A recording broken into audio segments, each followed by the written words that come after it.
They plan the end of the world with coffee-stained maps and ashtrays full of fear. No gunfire. No mushroom clouds. Just a quiet war fought in filing cabinets and fluorescent-lit rooms, where the wrong phone call could end everything. Forget what Hollywood told you. This was the real script for humanity's final act. It just never made it to production. You wake up underground.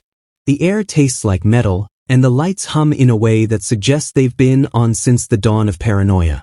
Somewhere above, Washington, D.C. is still asleep, but you're already at war. Not the shooting kind. Not yet. In front of you is a map of the world the size of a small swimming pool, glowing with soft red lines and tiny pins that mark where civilization would end, if anyone pressed the right button. The map doesn't show rivers or forests, just targets. You count 27 of them in the Soviet Union alone. There are more on the secondary list. Secondary meaning also doomed, just not immediately. You sip government-issued coffee that tastes like anxiety and powdered milk. It's 1955. Eisenhower is president. Elvis is on the radio. And the entire world is pretending to live normally while drawing up blueprints for its own destruction. Congratulations, you're part of the Strategic Air Command, the crown jewel of America's nuclear future. Your job isn't to fight a war. It's to plan for one that everyone insists will never happen. Deterrence, they call it, a polite word for a suicide pact. The generals like to keep things simple. Step 1. The Soviets attack. Step 2. We erase them from the map. Step 3. There is no step 3. You glance at the chart pinned to the wall, Operation Dropshot. It's one of the early plans. The numbers are neat, the logic cold.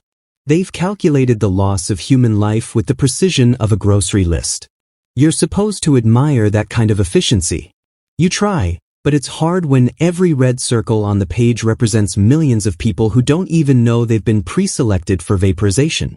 The man next to you, a colonel with too many pens in his shirt pocket, calls this rational deterrence. You call it collective madness with paperwork. Outside, the wind howls through the vent shafts. Somewhere, a teletype machine spits out another classified memo. You'd think the end of the world would sound dramatic, but it mostly sounds like clicking keys and humming lights. By now, you've learned that everything has a code name. Operations, weapons, even the coffee blend in the break room. You don't call it coffee, you call it beverage compound, type C. Because nothing can be real here. It all has to be abstract.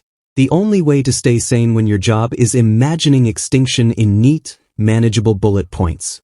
They say the Soviets are doing the same thing on their side of the Iron Curtain, drawing lines, making plans, pretending they can win something unwinnable.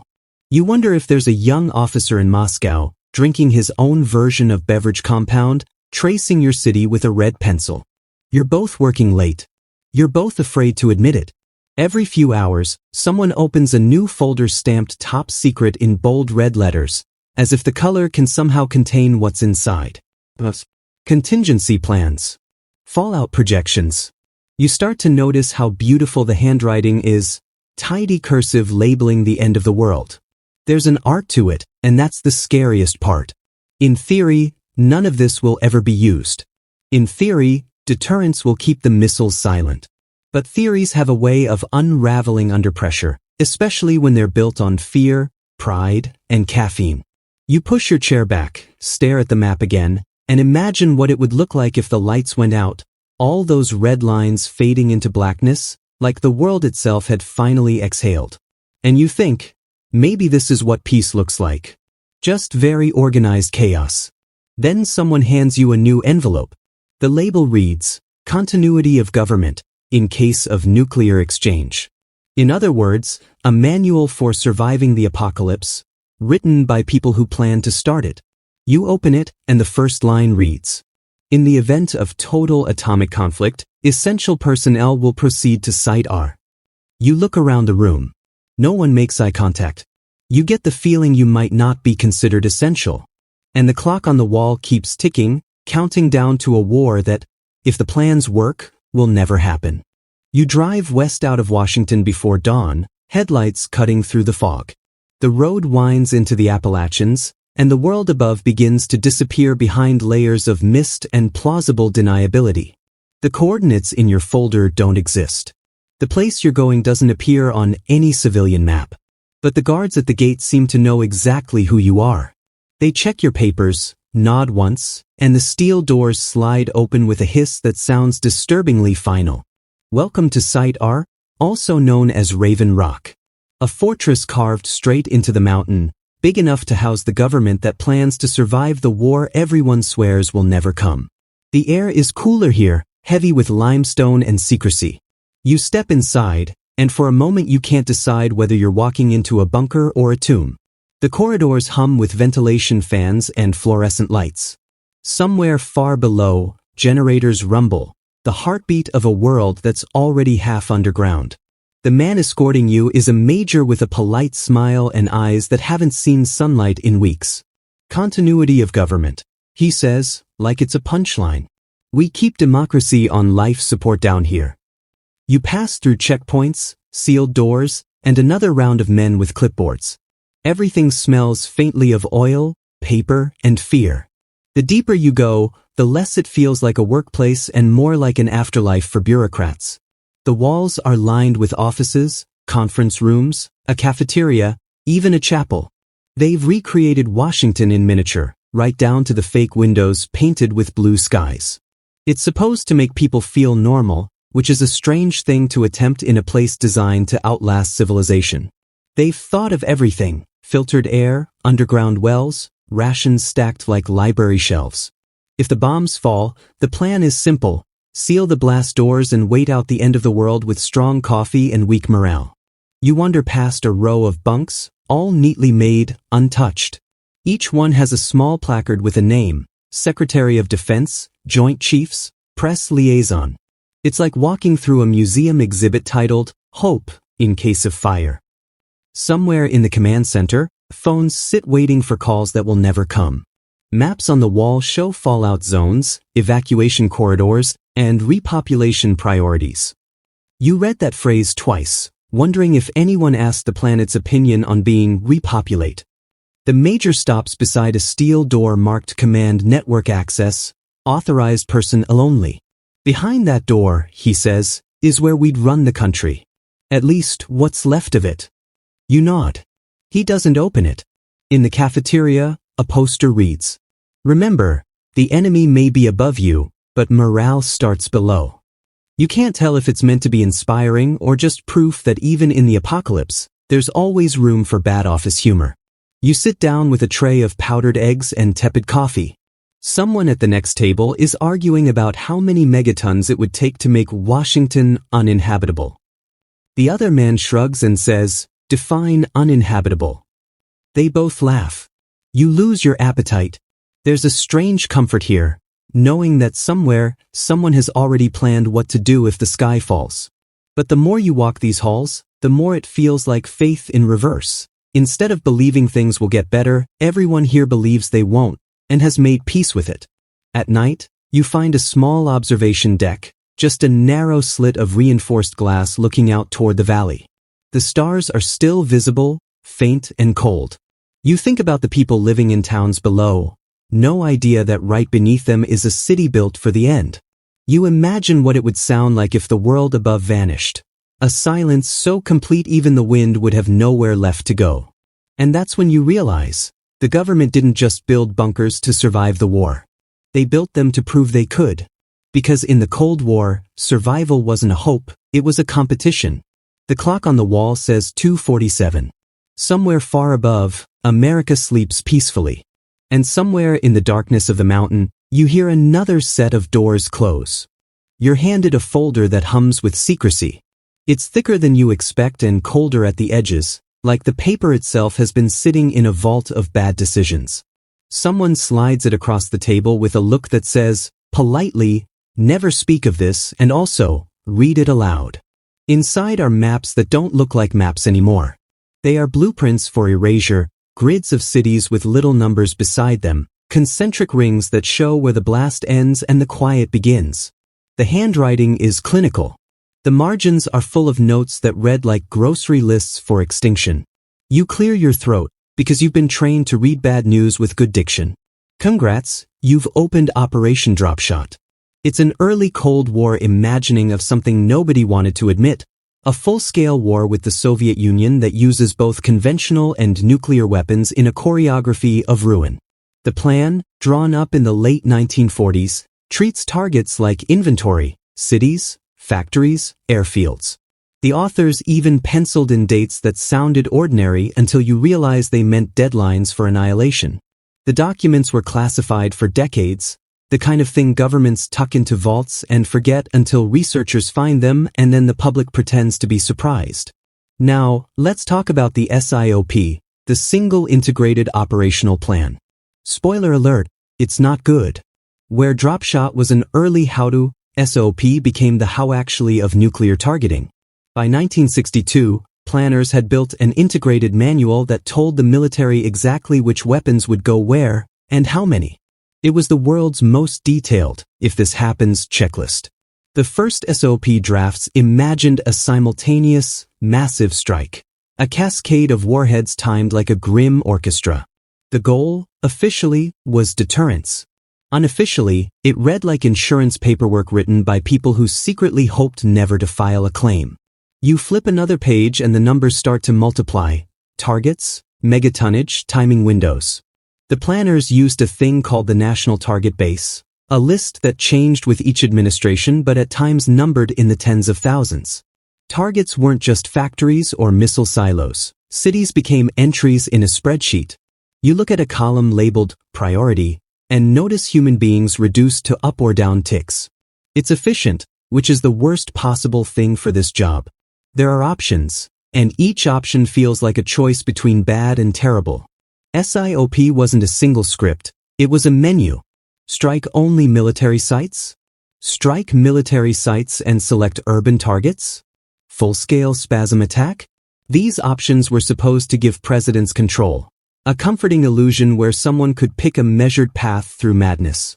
In practice, the options mostly ensured that decision-makers could postpone responsibility by choosing the least worst tab on the form. You imagine someone clicking a radio button and thinking, briefly, that this makes them moral. It helps. Not much, but it helps. You notice the language softens when dealing with fallout. Collateral damage, post-attack recovery, continuity of government, euphemisms like a magician's patter while the trick happens. The planners even wrote scripts for the first hour after an attack, where the planes would be, which launch crews would go to alert status, what messages a president might give from a bunker. There's a polite little section on civil defense that reads like a brochure for a very bad vacation, duck and cover. The paper doesn't laugh, but you do, quietly and horribly. National Security Archive. Between the lines, you can read their real fear, not the enemy per se, but failure of control. The plans assume mistakes, miscommunications, and the occasional technical hiccup, and then write contingency after contingency as if contingency could be a cure. It's comfort by planning. The more plans you make, the calmer you feel. Until you realize the plans are a ledger of what to do when everything you love is gone. You close the folder and your hands smell faintly of ozone and old ink. The room is quiet except for a hum, the same basement sound you've heard since you arrived. There's a map on the far wall with pins and yarn and a small note scrawled in pen, "Preserve the state." You get the image of generations of planners, sober and exhausted, arguing over density figures and blast radii like morticians deciding embalming fluid ratios. They wore suits and carried briefcases and, when they disagreed, they did it in polite memos. The war they designed is less about heroics and more about logistics, shipping schedules for despair. Outside the window the world continues to be normal. Kids swing, buses hiss, someone drops coffee on a sidewalk. You step back into the hum of the room and understand the terrible serenity of secrecy. The best laid plans are only useful if they never have to be used. You put the folder back, close the drawer, and hear the click as if the room has swallowed a small, terrible secret. The war planners hoped it would stay closed. You hope it to, for now. You are sitting at a table with a stack of manila folders and a lukewarm cup of coffee that smells like policy briefings and mild regret. The folder on top is slim, but heavy in the way secrets are heavy, Not weight, exactly, but consequence. You slide it open and find a single line at the top. First hour procedures. Congrats. You now know that there is, in fact, a first hour. It is not cinematic. It reads like a railway timetable for apocalypse. The scripts laid out here are short, efficient, and designed to move like clockwork. If you can imagine civilization reduced to a set of timed instructions, you're halfway there. The planners liked timetables. They also liked certainty. They tolerated people much less. Now, let's talk about who actually makes the call. Spoiler alert, the president. That's the legal and practical truth. The single node where the entire nuclear chain of command terminates. The president holds what are sometimes called the gold codes and carries a small, armored briefcase, the so-called nuclear football, wherever they go. That briefcase contains options, authentication tools, and the means to transmit orders if the worst happens. The idea was to ensure continuity. No matter where the president is, the machinery of decision can follow. It is designed to be both reassuring and terrifying. The room you're in rehearses a choreography, phones, flash codes, authentication checks, an emergency action message, EAM, piped down secure lines. An EAM, in its barest form, is an instruction wrapped in a special key, a message that tells launch crews what to do, when to do it, and how to prove the order is genuine. There are sealed authentication lists at missile silos, codes in safes on submarines, and radio nets that will carry the message across continents and oceans. EAMs are the connective tissue of the plan. Without them, the script collapses into rumors and rumor becomes panic. You study a sample EAM in the folder. It's both banal and chilling. Time stamps, target set identifiers, a sequence of letters and numbers used to authenticate the order. The launch crews have matching sealed authentication codes in their vaults. If the message lines up, they proceed. If it does not, they refuse. That small refusal is one of the few breaks in a system built for speed. It's a technical break, not an ethical one. You find yourself liking the technical break a little more than you expected. The equation. There are also contingency paths, all the preemptive hedges against the possibility that the president is incapacitated. The National Command Authority used to be the shorthand for the ultimate source of orders, the President and the Secretary of Defense in practice. Today, the language is more explicit, but the effect is unchanged. A tiny, concentrated command center with the legal power to turn a plan into a reality. The planners obsessed over succession, delegation, and the in case of clauses because once you admit failure of one node, you have to build another. It's bureaucracy trying to be a lifeboat. Between the lines of the manual, you can see the unspoken assumptions. Communications won't fail catastrophically, people will follow orders, and the president will make a rational choice. Those assumptions are fragile. Radios break. Codes are misread. Men and women forget names under pressure. The planners knew this, which is why the first hour is packed with redundancy, multiple channels, backup authentication, relay stations, and even procedures for reading EAMs aloud in case the net goes dark. The math says redundancy improves probability. The human part, panic, grief, moral hesitation, isn't math-friendly. You close the folder and turn the page to a list titled Authentication Procedure, Launch. It is almost laughably precise. Read the code, cross-check the two-letter indicator, verify the time stamp, wait for the green light. If you read it fast enough, it sounds sensible. If you read it slowly, you begin to hear the scale of what those steps mean. There is a photo in the file of an aide leaning over the president on an airplane, handing over a small card, the biscuit, with printed authentication codes. The image looks like a ritual offering. It is. Modern democracy meets the mechanics of annihilation. You imagine a moment where the president looks down at a code and, for a half second, hears dozens of distant hearts beating in living rooms across the globe. You stand, button your coat, and listen to the ventilation hum. The folder goes back into the drawer. The procedures will remain, for now, just procedures. Their power lies not in what they do today, but in the fact that someone, somewhere, decided to write them at all. And that decision, to prepare, to professionalize, to normalize the unthinkable, is what keeps the first hour organized. It is also what makes it possible. You are handed a photograph that looks like a prop from a sci-fi movie, a blunt, metallic thing with numbers stenciled on the side and a toothless grin of rivets. On paper, it's a delivery system. In your head, it's a promise. The promise reads, if anyone tries to take you out, you will take them and everyone else with you. Congratulations, you have met the logic of overkill. Now, let's talk about terminology. Spoiler alert, words matter here. Doomsday machine is the dramatic label journalists give something bureaucrats call assured retaliation posture or second strike capability. The phrase is prettier. The posture is uglier. Builds so many weapons and delivery systems that no conceivable attack could wipe them all out. So any strike would inevitably produce retaliation catastrophic enough to make the attacker regret the morning. It's deterrence by arithmetic. It's also deterrence by stubborn, escalating paranoia. You stand in a room with models, plastic missiles on dowels, little paper submarines. Someone points at them and says calmly, triad. It's a neat word for a messy idea. Bombers, ICBMs, submarines, 3 ways to make sure the world remembers your telephone number. Each leg has its virtues. Bombers can be recalled, sort of. ICBMs are fast and furious. Submarines are shy and persistent, hiding in oceans like anxious, lethal porcupines.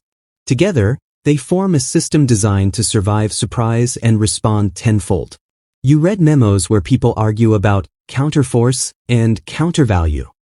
Put bluntly, counterforce targets weapons and military nodes. Countervalue targets cities and industry. Both are rows on the same spreadsheet. Both imply someone deciding whose life counts first. The planners prefer counterforce because it sounds surgical and sensible. The public prefers countervalue to stay theoretical. You prefer neither. There are calculations in the files, yield curves, exchange ratios, expected fatalities, presented with the cheerful detachment of a butcher at a deli counter. You find a line that reads in cold print, force required to hold Soviet leadership accountable X megatons.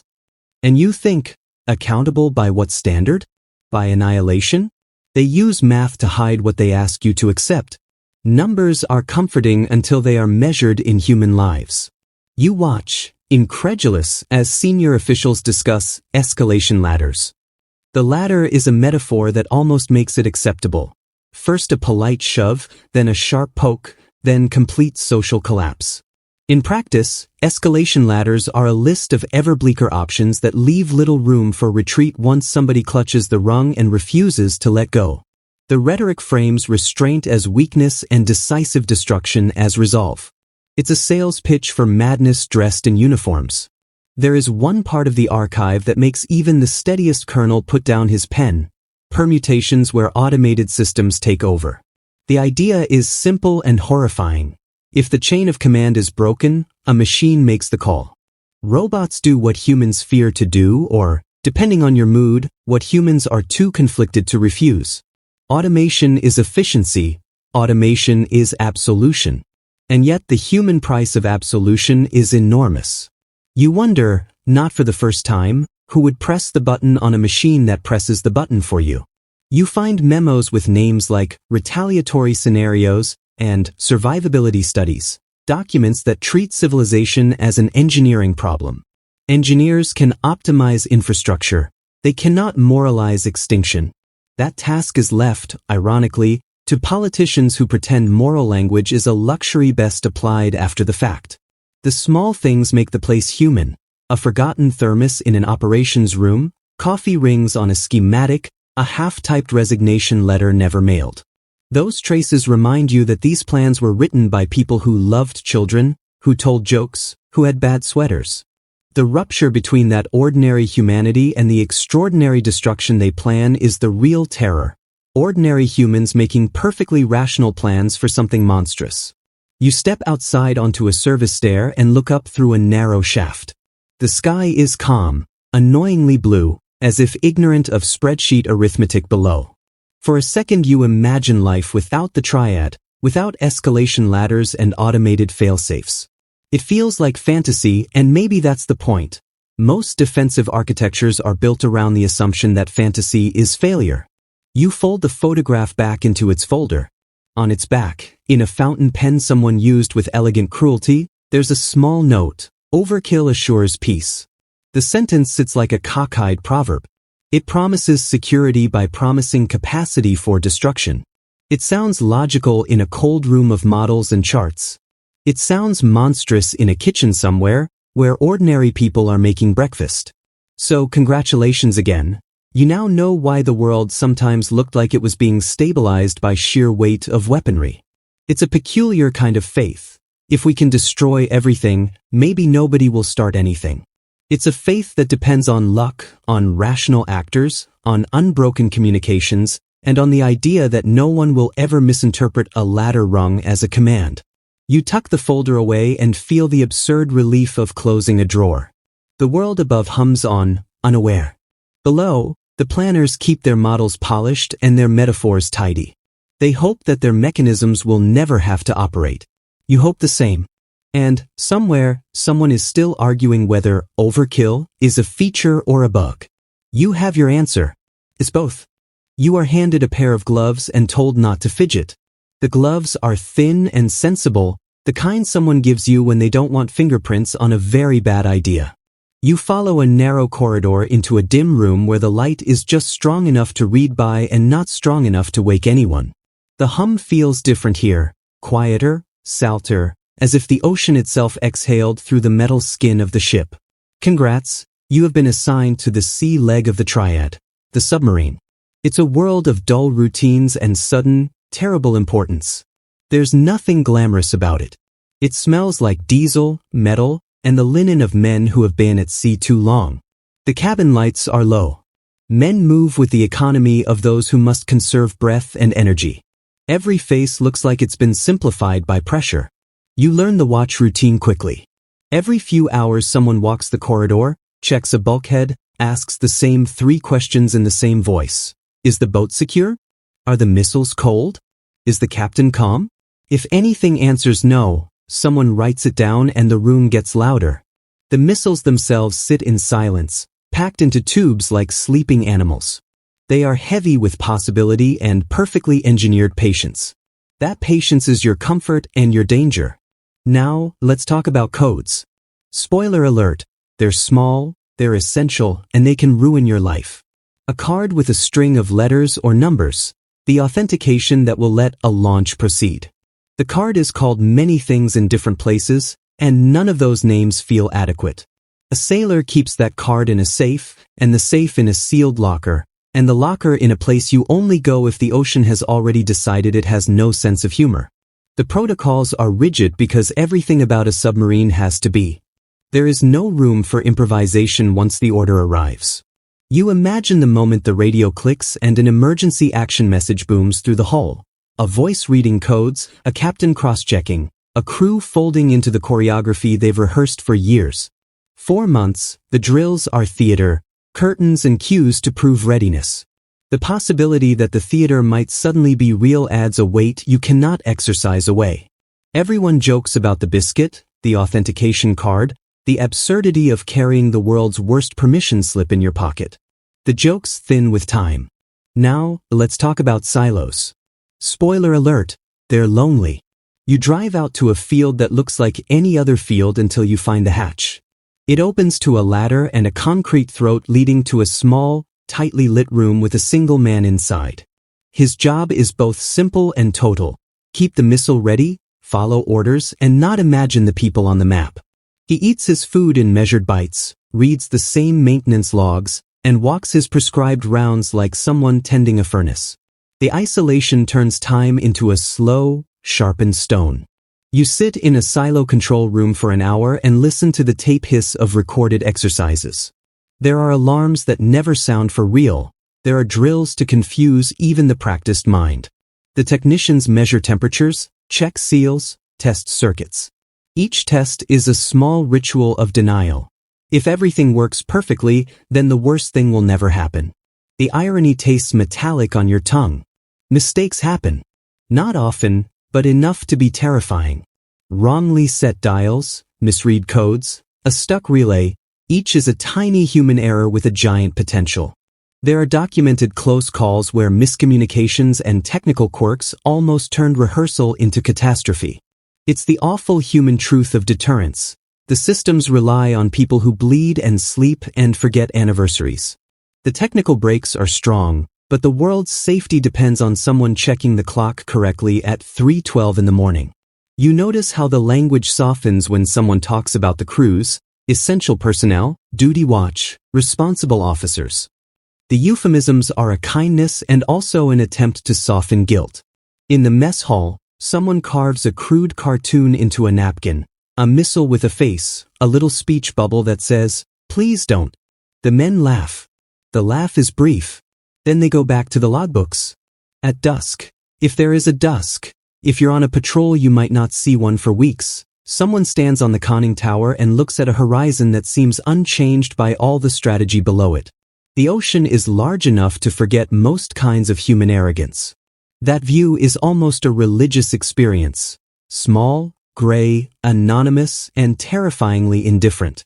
You leave the boat for a day and feel the ground under your feet like a confession. You check your pockets for codes that aren't there. You sleep badly. In the morning you return, and it all begins again. The rounds, the checks, the same phrase read into the log like a prayer. The phrase is not spiritual, it is procedural. But repetition can become a kind of liturgy. You fold your gloves into your pocket and climb back into the hull, into the hush where machines and men wait together. The silent alarms are a comfort in their predictability and a horror in their potential. You don't know whether to be proud of your readiness or ashamed of what you are ready to do. Either way, you keep watch. You are led into a room that smells of paper, dust, and fluorescent anxiety.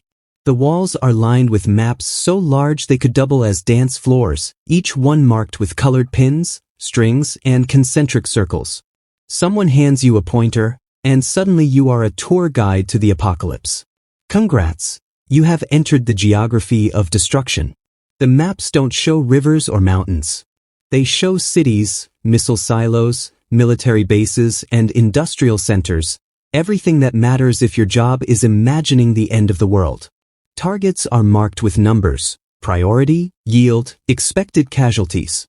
There are overlays showing fallout patterns, wind directions, and even seasonal variations.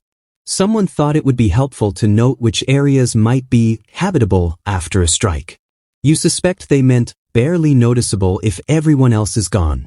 You trace a line from Washington to Moscow and back again. Each red string represents an imaginary highway of annihilation.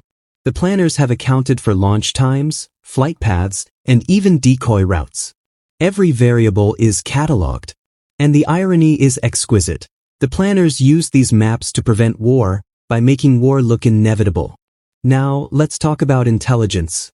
Spoiler alert, maps are only as good as the information behind them. Satellites, spies, aerial reconnaissance. Each feeds data into a planning system that treats reality as raw material. Sometimes the intelligence is outdated. Sometimes it's wildly optimistic. Sometimes it's deliberately misleading to see how decision-makers react. The map doesn't lie, exactly, but it doesn't tell the whole truth either. You notice small annotations in the margins. Assume no warning, high civilian concentration, priority shift if new silos discovered. These notes are the planners' quiet panic leaking into paper. They try to remain objective, but fear is hard to ink out. You wonder how many people have stared at these maps, imagining the domino effect of nuclear strikes, then stepped outside and smiled at sunlight like nothing matters. The room is dim, except for the soft glow of desk lamps. You lean closer and realize the maps are interactive. Layers can be flipped on or off. Strategic bomber routes, ICBM targets, submarine patrol areas, fallout zones. Each layer is meticulous, obsessive. The planners have modeled the apocalypse like a game of chess with civilization as the board and humans as pawns. You're handed a magnifying glass. You focus on a tiny town in the Midwest.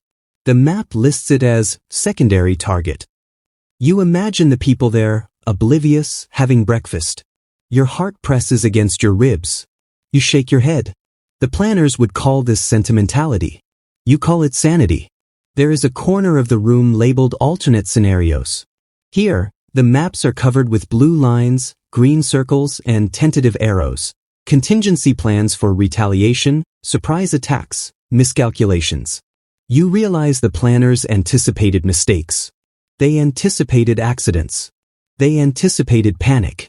But no map can anticipate hesitation or moral reckoning. You stand back and look at the collection as a whole. It is beautiful in a way that should not be beautiful. The color coding, the precision, the obsessive neatness. It is art made from fear. Someone, decades later, might call it genius. You call it terrifying. Someone whispers, maps don't start wars. People do. You nod, though you are not entirely convinced. The maps could be ignored. They could be destroyed. But the planners know that once something this detailed exists, it exerts influence. Just having a roadmap of obliteration makes it more real. You take a seat at a long table and spread the maps before you. 4 hours, you study flight paths, fallout zones, and targeting priorities. You notice patterns in the distribution. Some cities are spared for political reasons, others are highlighted as deterrent symbols. It reads less like strategy and more like an expression of collective fear, the architecture of paranoia rendered in ink. By the end of the day, your eyes ache from staring. Your coffee is cold. The hum of fluorescent lights fills the silence. Outside the bunker, the world spins on, oblivious. The maps will remain, quietly waiting, their colored pins and strings silently rehearsing what would never happen. And you understand, finally, that someone once spent months, years, maybe decades, drawing these lines not to conquer, but to prevent, to frighten, to calculate, to stabilize. You leave the room with a strange respect for the planners and a quiet relief that the pins remain on paper. The apocalypse exists here, in quiet lines and colors, waiting politely for the moment it was designed to be ignored. You are led into a small, windowless room filled with humming machines, blinking lights, and a faint chemical tang that smells like burned circuits and anxiety. On the table lie a series of charts, graphs, and calculators that look mundane until you realize what they measure: human extinction, environmental ruin, and the invisible rain that would follow. Congrats, you are about to understand the art of predicting the unthinkable. The planners called it fallout modeling. In practice, it is a mathematical attempt to anticipate how clouds of radioactive debris would drift across continents, settle on cities, and linger in soil, water, and air. There are variables for wind speed, precipitation, seasonal temperature shifts, and even topography. Every factor is a tiny lever that could change outcomes by orders of magnitude. And yet, despite all this precision, the model is an admission of failure. It assumes the bombs will fall. You watch a technician punch numbers into a calculator the size of a suitcase. He adjusts a dial labeled megaton yield and another labeled detonation height. Tiny colored dots appear on the map projected on the wall, representing contamination zones. Red, orange, yellow, each color corresponds to different radiation levels. The technician squints, mutters, and scribbles notes in a notebook filled with more numbers than you can follow. Now, let's talk about terminology. Spoiler alert, euphemisms are everywhere. Fallout zone sounds like a mild inconvenience. Dose rate sounds like a prescription. Population at risk is a polite way of counting bodies. The planners use these words to maintain a semblance of detachment, but the arithmetic behind them is anything but polite. You trace a line on the projected map. A city in the Midwest is in yellow. According to the calculator, the fallout would linger for months, affecting agriculture, water, and human health. The planners can estimate mortality, morbidity, and displacement, all with horrifying specificity. They call it planning for continuity. You call it imagining the ghosts of a nation before it dies. The engineers and scientists work in a quiet rhythm. One adjusts a wind vector, another recalculates a decay curve. They talk about cloud movement, dispersion models, and deposition rates with the same calm tone you'd expect in a lecture about soil erosion. It is meticulous, precise, and terrifyingly mundane. You notice a corner labeled Civil Defense Projections. It contains lines indicating evacuation routes, fallout shelters, and essential personnel locations. Someone has calculated how long it would take for a child to reach a shelter if the nearest siren sounded. The numbers assume cooperation, infrastructure, and no traffic jams, conditions rarely present in reality. The planners know it, but the document must remain optimistic to function. You pick up a chart showing the hypothetical contamination across the northern hemisphere. The lines twist like veins, tracking the invisible spread of death. It reads like a weather map, but the clouds are invisible, silent, and eternal. The irony is bitter. People who studied weather to save lives now calculate clouds that destroy them. Somewhere behind the hum of machines, someone jokes about sunblock SPF 10,000. The joke is flat, lifeless, and necessary. In rooms like this, humor is a defense mechanism, a small acknowledgement that the work is both vital and horrifying. You nod politely and do not laugh. You run your finger over the projected map. You notice anomalies, areas where the fallout would be less severe due to terrain or wind patterns. The planners called them shadow zones, though the name is misleading. No place would be untouched. Every calculation is an exercise in planning for inevitability while hoping it remains purely theoretical. At the edge of the room is a whiteboard with notes on long-term environmental effects, soil contamination, waterway disruption, and agricultural losses. It is the part of planning that tries to think decades ahead, assuming that humanity survives the initial blast. The calculations are elegant, horrifying, and abstract, designed to allow hope to survive inside a ledger. By the time you leave, your hands ache from writing down numbers you can barely comprehend. The world outside hums on, unaware. Somewhere, someone will look at these calculations and feel satisfied that they have prepared for every contingency, except the one they cannot model: human error, panic, hesitation. The fallout calculators are precise, detached, and bureaucratically beautiful. They are also, quietly, the most honest acknowledgement that these plans, if ever enacted, would not be controlled at all. You step back into the corridor. The lights hum, the machines whir, and for a moment, the weight of the theoretical apocalypse feels like a tangible thing pressed against your shoulders. You inhale, and the smell of paper and ozone lingers in your lungs. Outside, the sky is still calm, indifferent, and blue. Inside, the maps, the numbers, and the calculations wait. Silent, patient, waiting for a world that, thankfully, will never arrive. You are handed an envelope stamped with a date that looks ordinary until you remember dates don't look ordinary in these rooms. They are deadlines, like the ones on your taxes, except if you miss this one, the spreadsheet is the only thing left to mourn you. You sit down, unfold the paper, and find the operation order inside. A timeline, a roster, a set of instructions written with the calmness of someone sending a memo.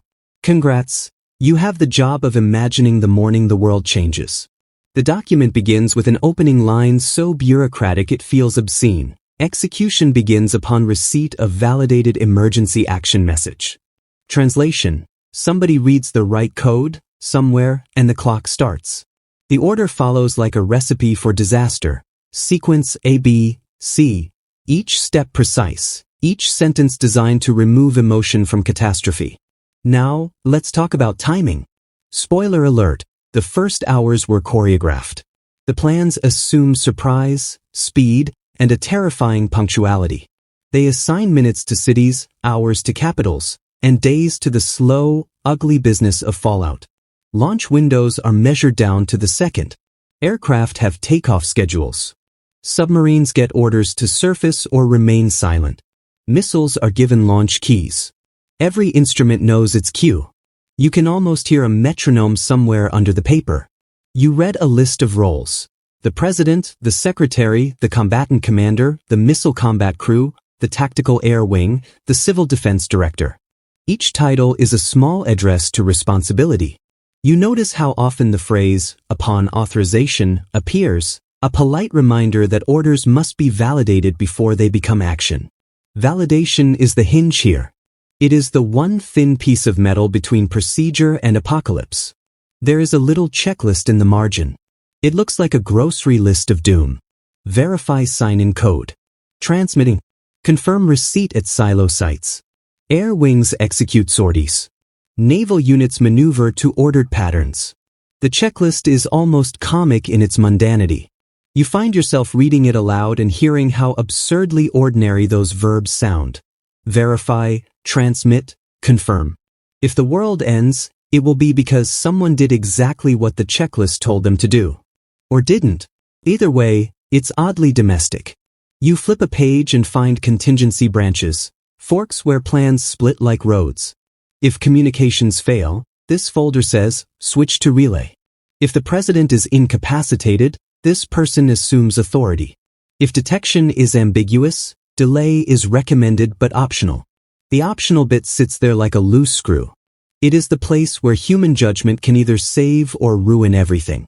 You notice language about restraint.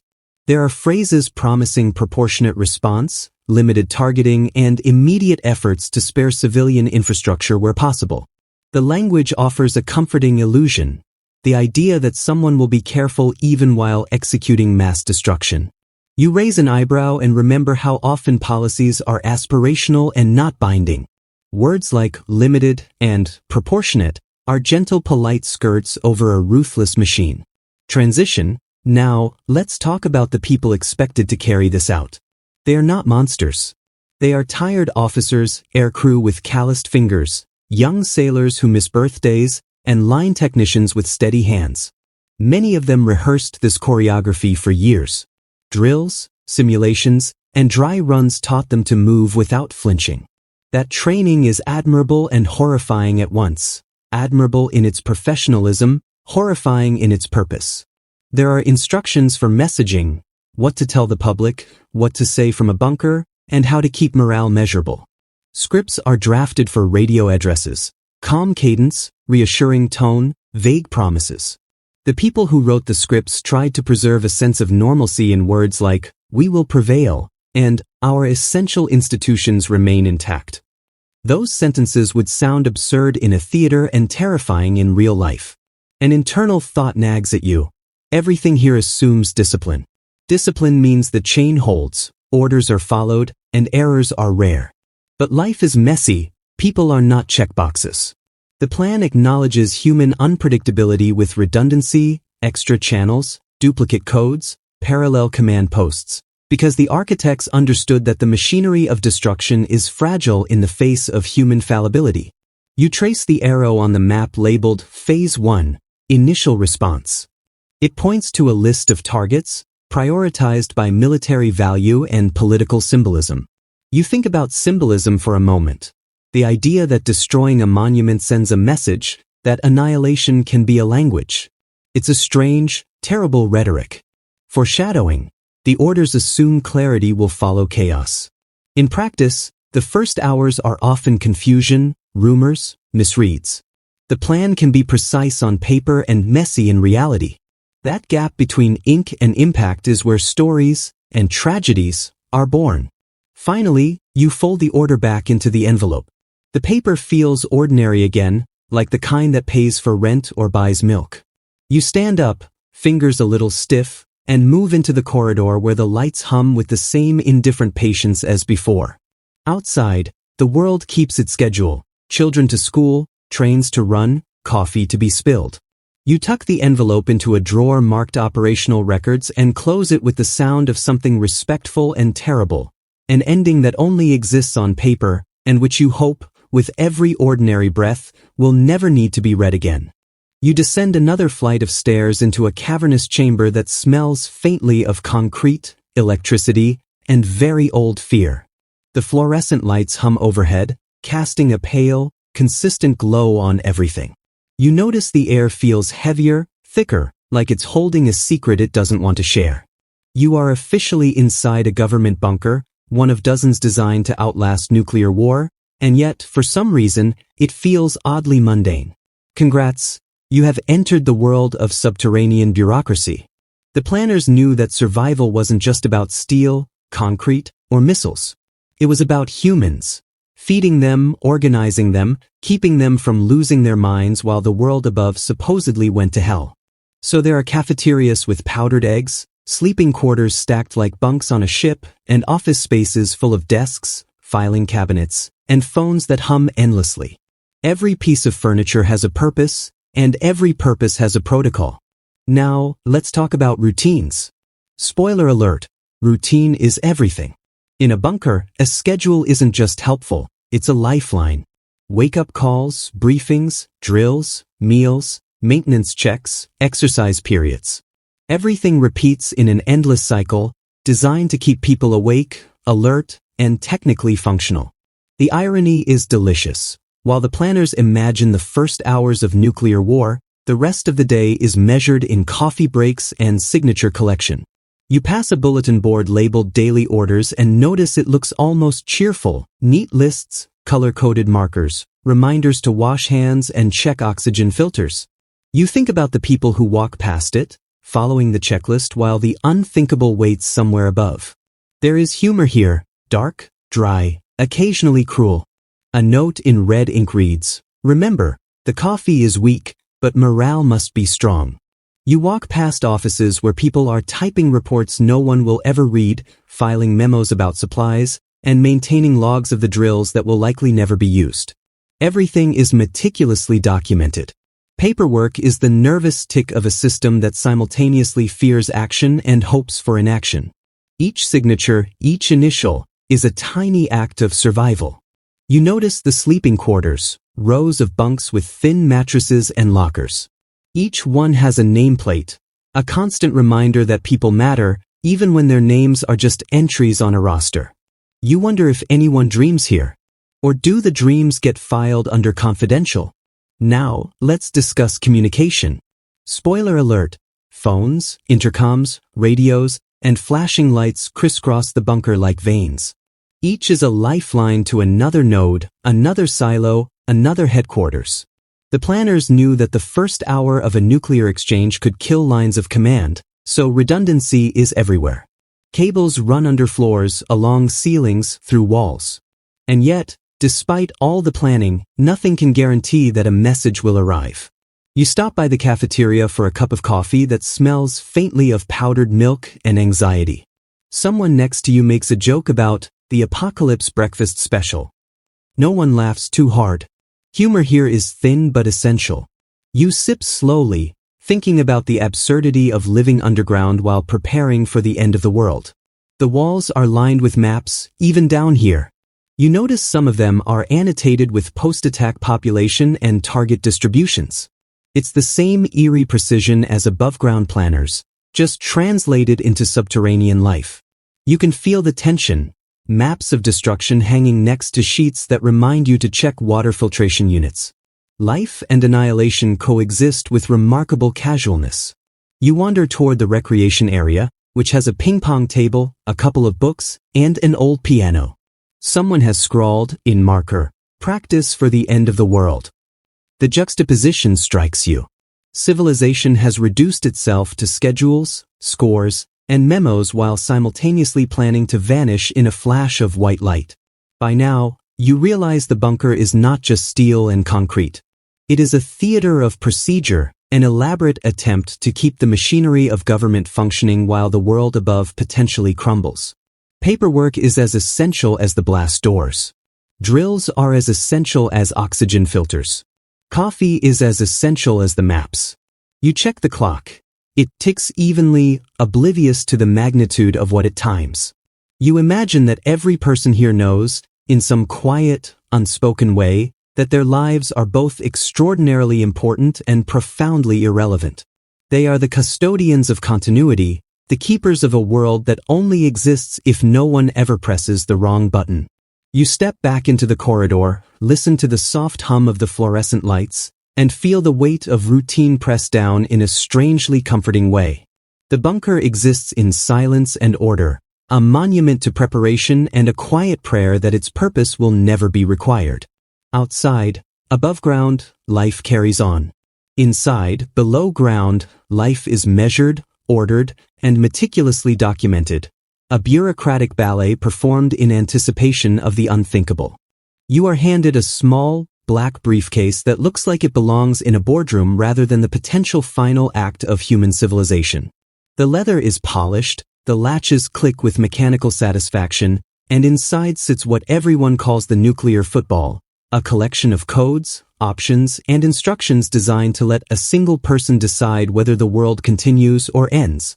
Congrats, you are about to witness concentrated responsibility, wrapped in leather.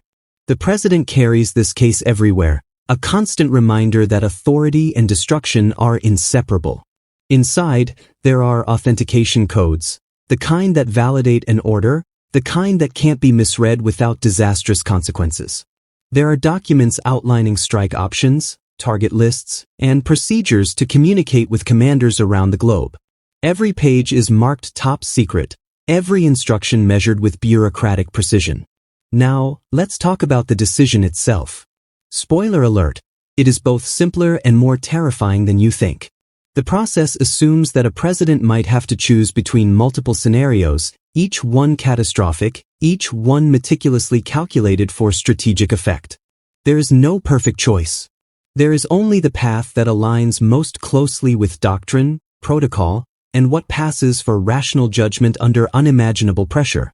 You imagine the room where a president might open the football. A button is not literal, it's metaphorical, representing the authority to transmit the emergency action message, EM. Each step is codified: verify identity, cross-check codes, select target set, transmit the command. Every action has redundancy. Every action has oversight. The steps are designed to prevent error, but no sequence can remove the moral weight. The advisors around the president are trained for calm, trained for precision, trained to normalize the extraordinary. The language is clinical: launch authority, strike options, retaliatory posture. Each term softens the reality: thousands, possibly millions of lives reduced to operational terminology. You feel a chill thinking about how language can sanitize devastation. The football also contains instructions for continuity of government. If the president is incapacitated, if lines of communication are severed, if chaos ensues, another official assumes authority. The plan is elegant in its redundancy, terrifying in its implications. Survival depends on chains of command that must never fail. Every clerk, aide, or officer must be prepared to act with deadly precision. Transition. Now, let's talk about panic. Spoiler alert, it exists even here. Even with protocols, checklists, and trained personnel, the human element is impossible to eliminate. Fear, hesitation, moral hesitation, these variables cannot be calculated into megatons. The planners acknowledge it indirectly with extra layers of procedure, redundancy, and communication pathways, but no protocol can force certainty of thought or guarantee calm judgment under pressure. You notice a note tucked into the football: ensure verification before action. Authority is both right and burden. It's almost poetic, if the context weren't so dire. Every president at some point has to confront the weight of that sentence. And every subordinate, every aide, is aware that the tools they manage are simultaneously instruments of security and annihilation. You pick up the codes and imagine what it would feel like to hold the entire world in your hands. The physical weight is light. The psychological weight is staggering. The football is simultaneously reassuring and terrifying. It exists to preserve the state, yet it embodies the ultimate capacity for destruction. You leave the briefcase closed and locked. The room hums with air conditioning, lights, and quiet anxiety. You step back, understanding that the football is more than an object. It is a symbol of absolute power, absolute responsibility, and the ever-present potential for human error. Outside, the world continues. Children play, cars honk, coffee is spilled. Inside, the football rests silently, waiting, patient and precise. A reminder that the most mundane object can also be the most consequential. And you realize, the president's button is not a button. It is a process, a protocol, and a profound, terrifying accountability that no single person can ever fully comprehend.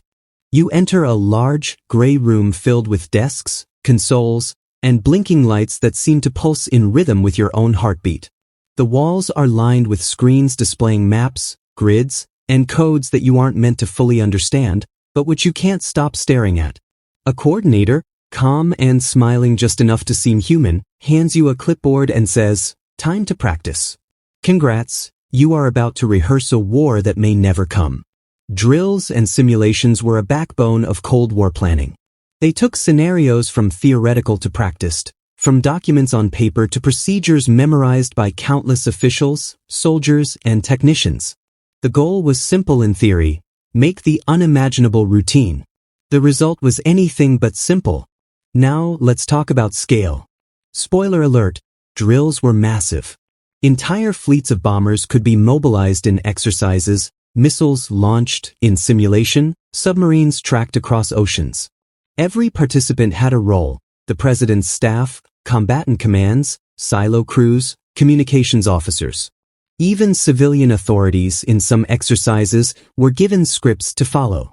The first hour, the first day, the first week of nuclear war was practiced as if it were a corporate fire drill. You sit at a console, watching simulated EMs, emergency action messages, flash across the screen.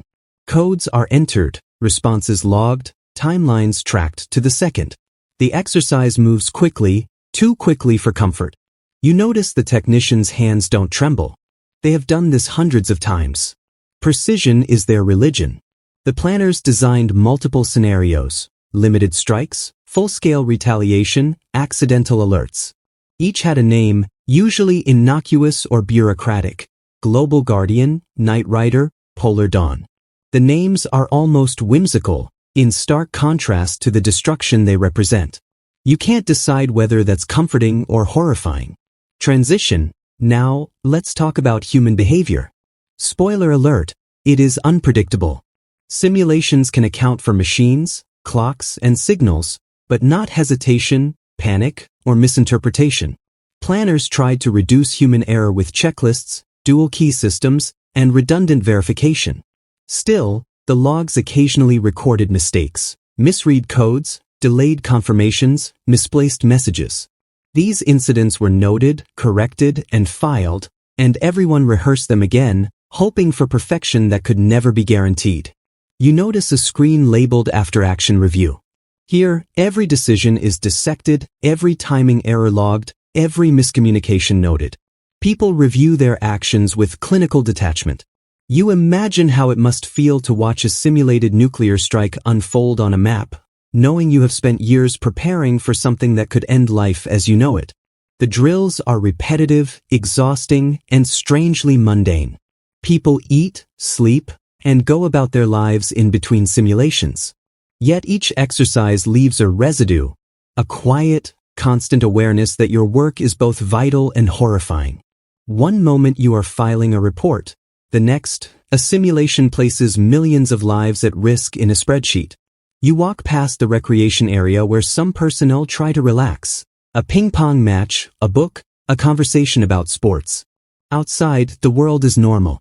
Inside, everyone is rehearsing abnormality. The contrast is jarring. It is the perfect metaphor for the Cold War itself, peace maintained by preparation for annihilation. The simulations include civilians in some cases, with emergency alerts, evacuation routes, and media scripts. Every person has a role, even if that role is just to be accounted for. The planners measured what they could control and meticulously recorded what they couldn't. The illusion of control is the core of these exercises. You leave the room, exhausted by the monotony and gravity combined. The blinking lights follow you out, a quiet, mechanical heartbeat reminding you that preparation is constant. You understand that the drills are designed to keep systems running, people alert, and mistakes minimized. They also remind you, subtly and persistently, of the fragility of everything above ground. And you realize that rehearsing the end of the world is not just preparation, it is ritual, theater, and morality play all at once. A way for people to confront the impossible without actually letting it happen. You step into a room plastered with posters of smiling children and smiling adults crouched under desks, holding their hands over their heads. The words are cheerful, almost naive: duck and cover. The slogans are bright, optimistic, and utterly insufficient. You glance at a display of fallout shelters, metal doors in cramped spaces with rows of benches and canned food, and suddenly the propaganda feels ironic, almost cruel. Congrats, you are now in the world of Cold War civil defense, where preparedness meets hopeful denial. Civil defense was a careful balancing act. Authorities wanted the public to feel informed, safe, and capable, all while avoiding panic.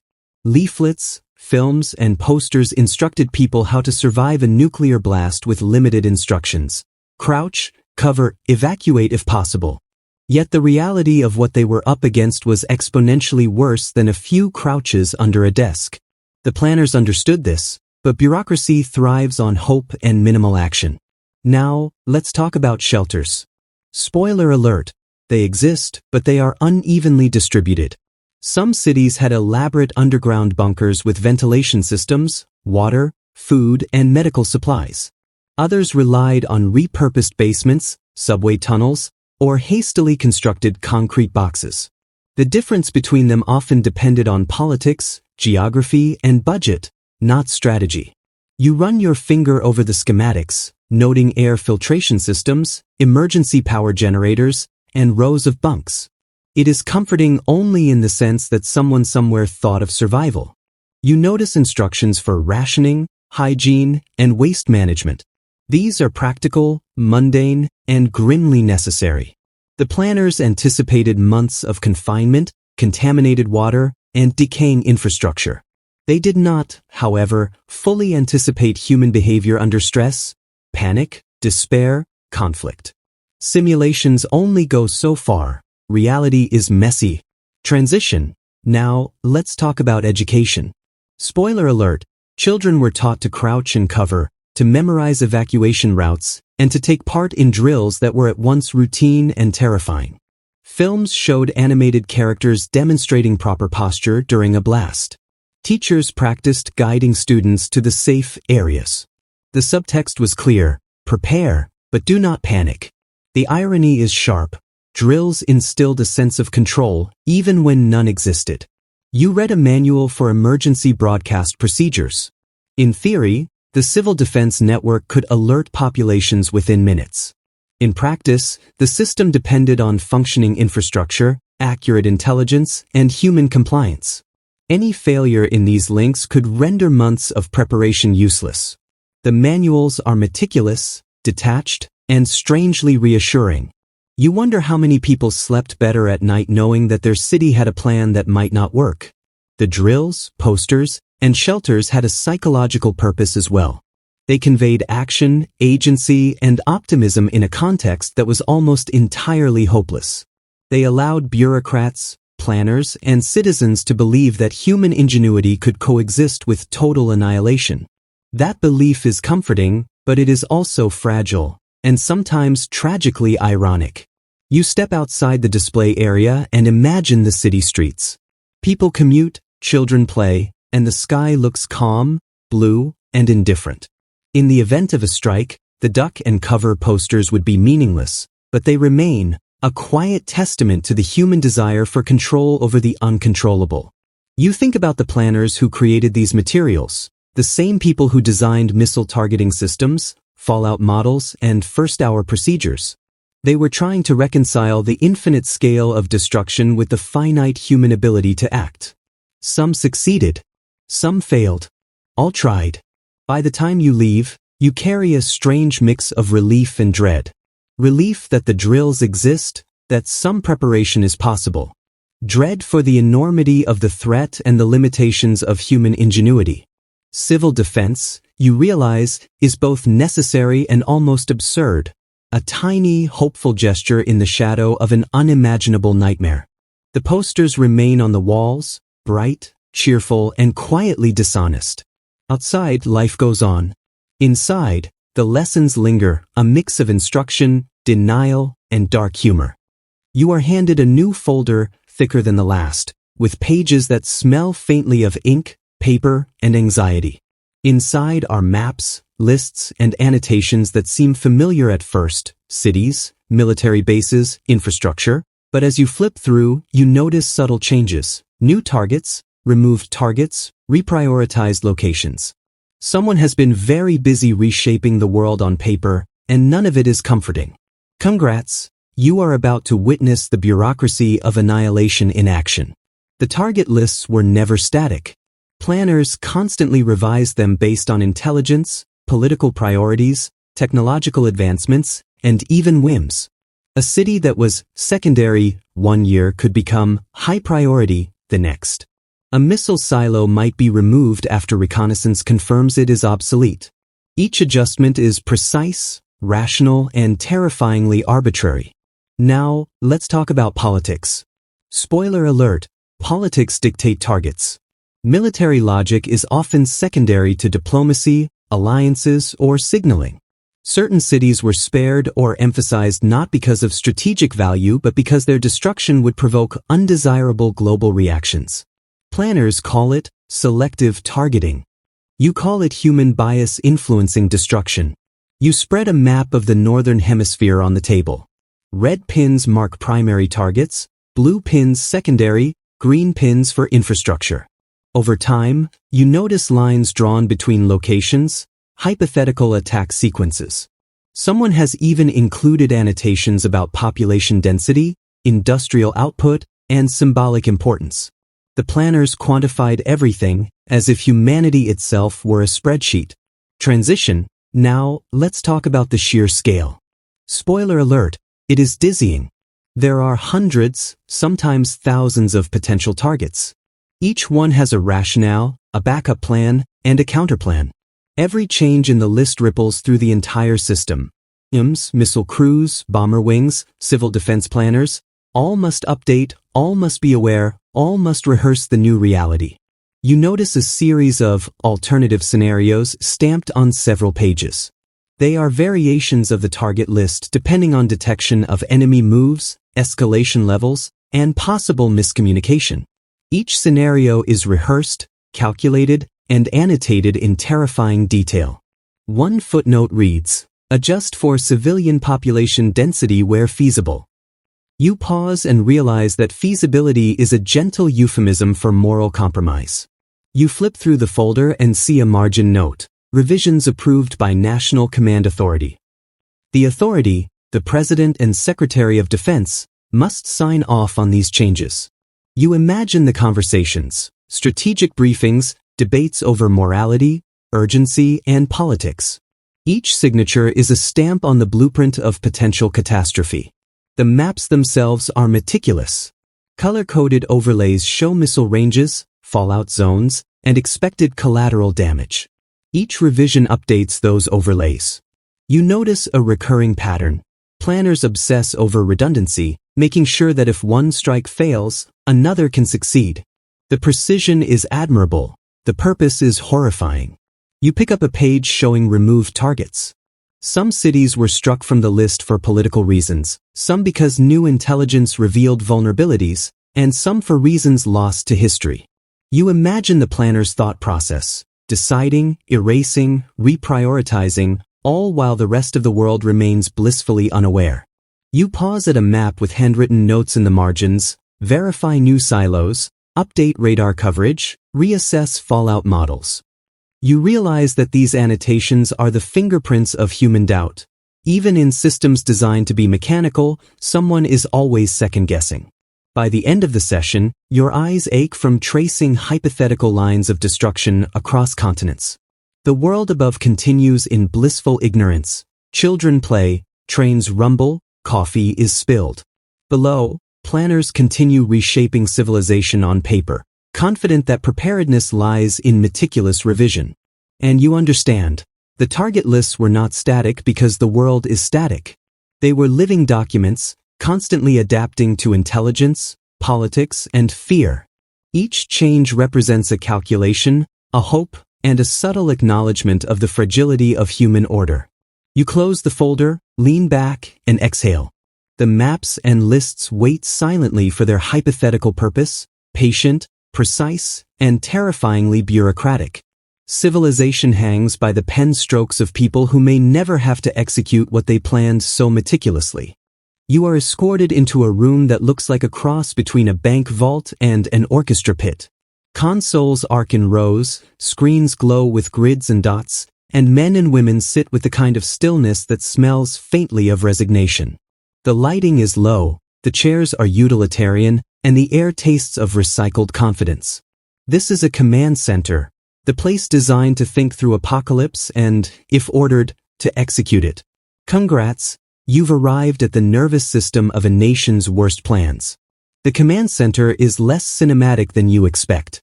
There are no single, dramatic switches labeled doom or zap the world. Instead, there are layers of processors, dedicated lines, and a choreography of personnel who move like a synchronized mechanical ballet. The drama is in the paperwork, the timing, the way one person reads a code and another repeats it back. Precision is religion here. Redundancy is doctrine. Now, let's talk about architecture. Spoiler alert, it's practical and paranoid. Command centers are built for survivability, hardened rooms, EMP shielding, independent power, and multiple communication paths. They are designed to keep command authority alive even when everything else is burning, metaphorically or otherwise.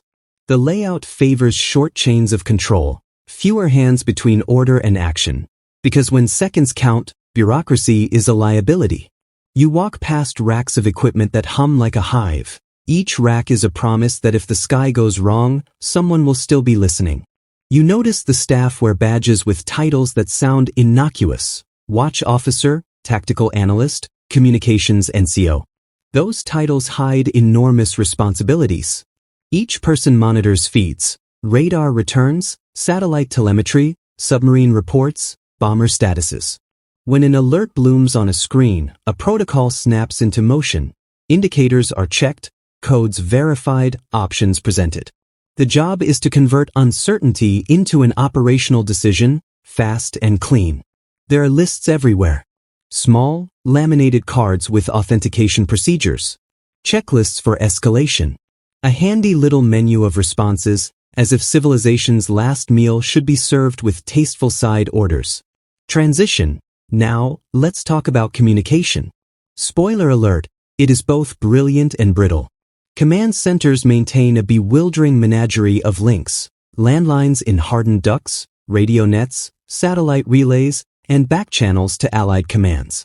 Each channel has backups and backups for the backups. The idea is simple: never be isolated. The reality is messy, lines get noisy, satellites fail, cryptographic syncs drift. That's why the operators have practiced redundancy until it's muscle memory. Read the code, verify with a second channel, confirm by voice, then act. You lean over a console and watch a simulated track of incoming objects. The display is calm in its pixels. The people in the room are not. They move through their checklists with a focus so steady it could be mistaken for calm. You realize the center trains for both clarity and confusion. Clarity to act when the data is obvious, confusion to manage when the data is contradictory. Both are possible. Both are terrifying. Now, let's talk about the human element. Spoiler alert, humans matter. The machines deliver data, but people interpret it. Judgment, moral, technical, procedural, lives in the human cortex, not the motherboard. Command officers must decide whether an ambiguous blip is a false alarm, a test, or the thin edge of apocalypse. That responsibility is heavy. The manuals try to make it lighter with rules. Rules can only do so much. A worn sticky note on one console reads, "Breathe. Check twice." It feels like both advice and prayer. You are handed a sample readout, radar arcs, time to impact estimates, and suggested courses of action. The options are clinical: track, verify, alert, retaliate, or delay. Each word is a hinge. The center practices hold and release with equal ferocity because both are choices with moral and practical consequences. The staff know the difference between a bad read and a true threat. They also know how history remembers false moves. Foreshadowing. Redundancy can save you, but it can also multiply mistakes. When multiple systems confirm the same error, confidence grows, and so does the risk of a synchronized failure. It's the strangest paradox. The more certain you are, sometimes the less accurate you become. Between the racks and the screens you find traces of ordinary life. A thermos, a laugh mid-typed by someone whose humor is steadier than their sleep, a doodle of a cat on an operations sheet. Those small human marks remind you that the people here are not robots. They carry families, birthdays, and a private music of anxieties. They sit and practice calm until calm becomes habit, and habit becomes a form of courage. You step back and take in the room, a cathedral of contingency, organized to keep control when everything else unravels. You imagine the center erupting into motion, voices rising, codes checked, trajectories plotted, and you feel a cold, complicated pride in the professionalism and a deeper, stranger sorrow at its purpose. You close the door behind you and the hum follows. The command center resumes its patient watch, an engineered sentinel on behalf of a nation that hopes it will never have to use what it keeps ready. You are invited into a quiet office with beige walls, stacks of documents, and a faint smell of coffee and tension. On the desk are folders filled with target lists, simulation reports, and maps annotated in neat handwriting. A planner sits across from you, calm, polite, and, unlike you, completely habituated to the unimaginable. Congrats, you are about to peer into the mind of someone who thinks about annihilation for a living. Planners lived in a strange duality. Their days were governed by spreadsheets, simulations, and contingency plans, yet every evening they returned to ordinary life. Children needed homework help. Dogs needed walks. Bills needed paying. Somewhere between conference calls and recalculating fallout, they attempted normalcy. The psychological balancing act was delicate and exhausting. Now, let's talk about coping mechanisms. Spoiler alert, humor is everywhere. Dry, sarcastic, often dark humor. Someone might nickname a target city with an absurd moniker, or joke about coffee strong enough to survive an EMP. It's not laughter at tragedy, it's survival. Humor becomes a shield against the creeping sense of responsibility that can easily overwhelm. You notice their eyes flicker when maps are spread on the table. Their hands, steady with years of practice, trace lines with almost religious devotion. Every red pin, every trajectory, every scenario reflects not just data but human choice. A calculus of lives reduced to probabilities. And yet, planners rarely think of themselves as monsters. They think of themselves as custodians, guardians of continuity, and agents preventing a larger catastrophe by rehearsing smaller ones. Transition. Now, let's talk about moral compromise. Spoiler alert, it is constant. Each plan contains options, choices, and assumptions about collateral damage. Planners are trained to view the abstract, to prioritize strategic outcomes over emotional response. Still, the awareness that their work could, hypothetically, kill millions rests in their subconscious. Some cope by compartmentalizing. A spreadsheet is a spreadsheet after all, but the knowledge never fully disappears. You sit and watch as one planner updates a simulation. The scenario is grim. Multiple strikes, ambiguous intelligence, cascading failures. They remain composed, checking parameters, ensuring accuracy. You realize that their calm is a skill honed over years of immersion in dread. The job requires suppressing instinctive panic, turning it into methodical efficiency. You notice personal items in the office, a family photo, a half-read novel, a coffee mug with a pun about missiles. They serve as small anchors, reminders that life continues outside the war room. Psychologically, these items are vital. They allow the planners to reorient to ordinary existence and maintain a fragile equilibrium between duty and sanity. Now, let's talk about paranoia. Spoiler alert, it is rational and pervasive. Everything is double-checked. Every code, every calculation, every report is verified multiple times. Trust is conditional. Procedures are absolute. Planners live with the awareness that a single error could cascade into catastrophic consequences. Their world is hypervigilant, even when the external world is calm. You observe an internal conversation the planner might have. If I miscalculate, how many die? If I delay, who suffers? These thoughts are suppressed during work, rehearsed during drills, and occasionally surface in private. The emotional labor is invisible but relentless. It is the weight of the hypothetical world pressing down on an individual. You notice the planner occasionally rubs a thumb over a map, as if to feel the consequences more tangibly. It's a quiet ritual, almost meditative, to internalize the stakes. Maps, simulations, and orders are abstract, but the tactile act of touching them anchors them in reality, humanizes the otherwise technical work. By the end of the day, you realize the planners' lives are defined by tension between action and inaction, probability and morality, theory and humanity. They are trained to manage systems, but their own psychology becomes the unmodeled variable in the calculations. You leave the office quietly, the smell of coffee and anxiety lingering. Outside, people walk by, oblivious. The planners return to spreadsheets, simulations, and target lists, carrying a burden you hope you never fully understand. And you understand, living with the unthinkable is not about courage or recklessness. It's about discipline, compartmentalization, and a dark, enduring humor that allows people to survive the responsibility of contemplating the end of the world. You are led into a narrow, windowless corridor lined with panels, buttons, and red warning lights that never flash unless something is terribly wrong. The air smells faintly metallic, like static and tension. A quiet hum vibrates through the floor. Here, every second counts, literally.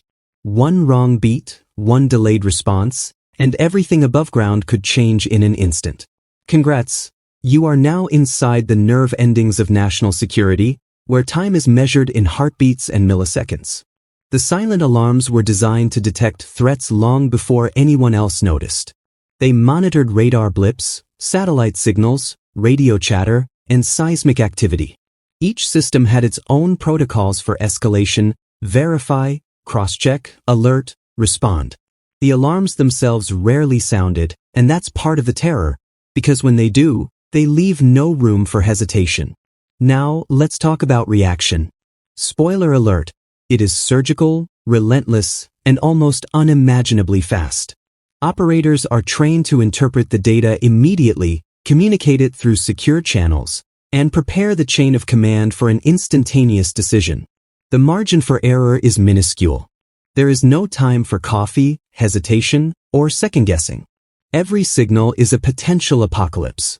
You watch as a technician traces a simulated missile launch across a screen. The alarm would trigger silently, vibrating in the console chair and alerting operators without causing panic. Verification protocols kick in automatically. Radar tracks, satellite confirmation, telemetry checks. All of it happens in seconds, faster than a human can blink, yet meticulously logged and cross-verified. Transition. Now, let's talk about human factors. Spoiler alert, humans are the weakest and strongest links simultaneously. Even with automation, someone must read the indicators, interpret anomalies, and make judgment calls. Stress tolerance is paramount. Operators rehearse under extreme pressure until calm becomes reflex. Yet the knowledge of what the alarms signify never fully disappears. They are always aware that a blink could escalate into catastrophe. You notice a small panel labeled Communication Redundancy. It is a tangle of lines, each representing a secure path: landlines, radio frequencies, satellite uplinks, and emergency relays. If one fails, another takes over instantly. The planners call it resilience. You call it tense poetry. Now, let's talk about ambiguity. Spoiler alert, alarms are rarely 100% certain. A radar blip might be a meteor, a satellite glitch, or a test missile. Operators learn to distinguish signal from noise, but there is always a margin of doubt. That doubt is lethal. Every decision must account for probability, protocol, and moral consequence simultaneously, a cognitive calculus few can imagine. You trace a hypothetical response chain from alarm trigger to M transmission. Each step has a backup, a verification, and a redundant path. The system is layered with fail-safes. It is beautiful in its engineering, terrifying in its purpose. You imagine the clock ticking down while multiple alarms and confirmations cascade like dominoes, each necessary to prevent accidental disaster. You notice an old note pinned to the wall. The alarm does not panic. You must not panic. It is as much psychological advice as operational. Training focuses on reflex, protocol, and calm execution. Panic is not an option. Yet the operators know that the world above depends entirely on their composure. By the end of your observation, you understand that the silent alarms are both mundane and extraordinary. They hum constantly, unnoticed by the public, a quiet sentinel in a world of noise and distraction. They exist to detect, alert, and protect, yet they also embody the fragility of civilization. Seconds separate safety from disaster. You step out of the corridor into fluorescent light, your pulse still echoing the faint hum. Outside, the streets are calm, children play, coffee steams in cups. Inside, the alarms wait patiently, silent, precise, and vigilant, guardians of a world that mostly doesn't realize it is on the clock. You step into a room buzzing with wires, blinking lights, and the quiet hum of machines that never sleep. Racks of telecommunications equipment stretch from floor to ceiling, and screens display cryptic codes, satellite feeds, and maps of the globe. Every console is a node in a massive, interwoven network designed to transmit one message above all else: execute or abort. Congrats, you are now inside the circulatory system of nuclear command. Communication networks were the lifeblood of Cold War planning. Every silo, bomber wing, submarine, and command center had to be able to send and receive orders without delay or misinterpretation. Redundancy was the mantra. Multiple channels, alternative frequencies, and even backup analog lines ensured that a failure anywhere wouldn't break the chain. But redundancy also multiplied complexity, creating a lattice where a single misread could cascade into chaos. Now, let's talk about security. Spoiler alert. It is paranoid, obsessive, and sometimes absurd. Every message was encrypted, authenticated, and verified. Codes rotated constantly. Voice procedures were rehearsed to the point of muscle memory.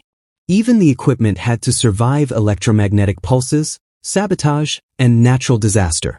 The irony is delicious. The network was built to withstand the end of the world, yet it depended on humans who could trip over a cord or misdial a number. You trace a hypothetical signal from a command center to a submerged submarine. The message would travel through satellites, radio relays, and secure landlines, bouncing across continents, oceans, and time zones. Each link has multiple backups. Each operator in the chain is trained to double-check and confirm. It is slow enough to be human, fast enough to be terrifying. Transition. Now, let's talk about reliability. Spoiler alert. No system is perfect. Satellites drift, radios interfere, cables degrade. Operators maintain continuous checks, simulations, and maintenance cycles to reduce the chance of failure. Every day, someone sweats quietly over a blinking light or a static signal, knowing the world literally depends on their diligence. You notice a chart of alternate channels labeled emergency relays.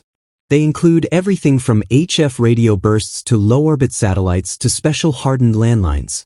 In theory, if everything fails, a message can still get through. In practice, the more layers of redundancy, the more places for error. Human judgment is the final, critical link. Now, let's talk about hierarchy. Spoiler alert, the network is as bureaucratic as it is technical. Messages flow through command chains, from the President to the Secretary of Defense, through combatant commands, to field operators. Every step is codified, logged, and cross-checked. Each person in the chain knows the stakes. They also know that hesitation, misinterpretation, or miscommunication can be catastrophic. You watch an operator simulate a message transmission. The console beeps, the screen flashes, and confirmations ping back in sequence. It is choreographed precision. You imagine the same operator years earlier handling trivial office messages, unaware that the skills developed for mundane tasks now form the backbone of survival or extinction. You glance at a whiteboard filled with technical notes, frequencies, encryption keys, relay schedules. It looks like chaos to an outsider, but it is the carefully organized lifeblood of the deadliest plans ever devised. Each notation represents countless rehearsals, technical audits, and human vigilance. By the end of your tour, you understand that the network is simultaneously invisible and omnipresent.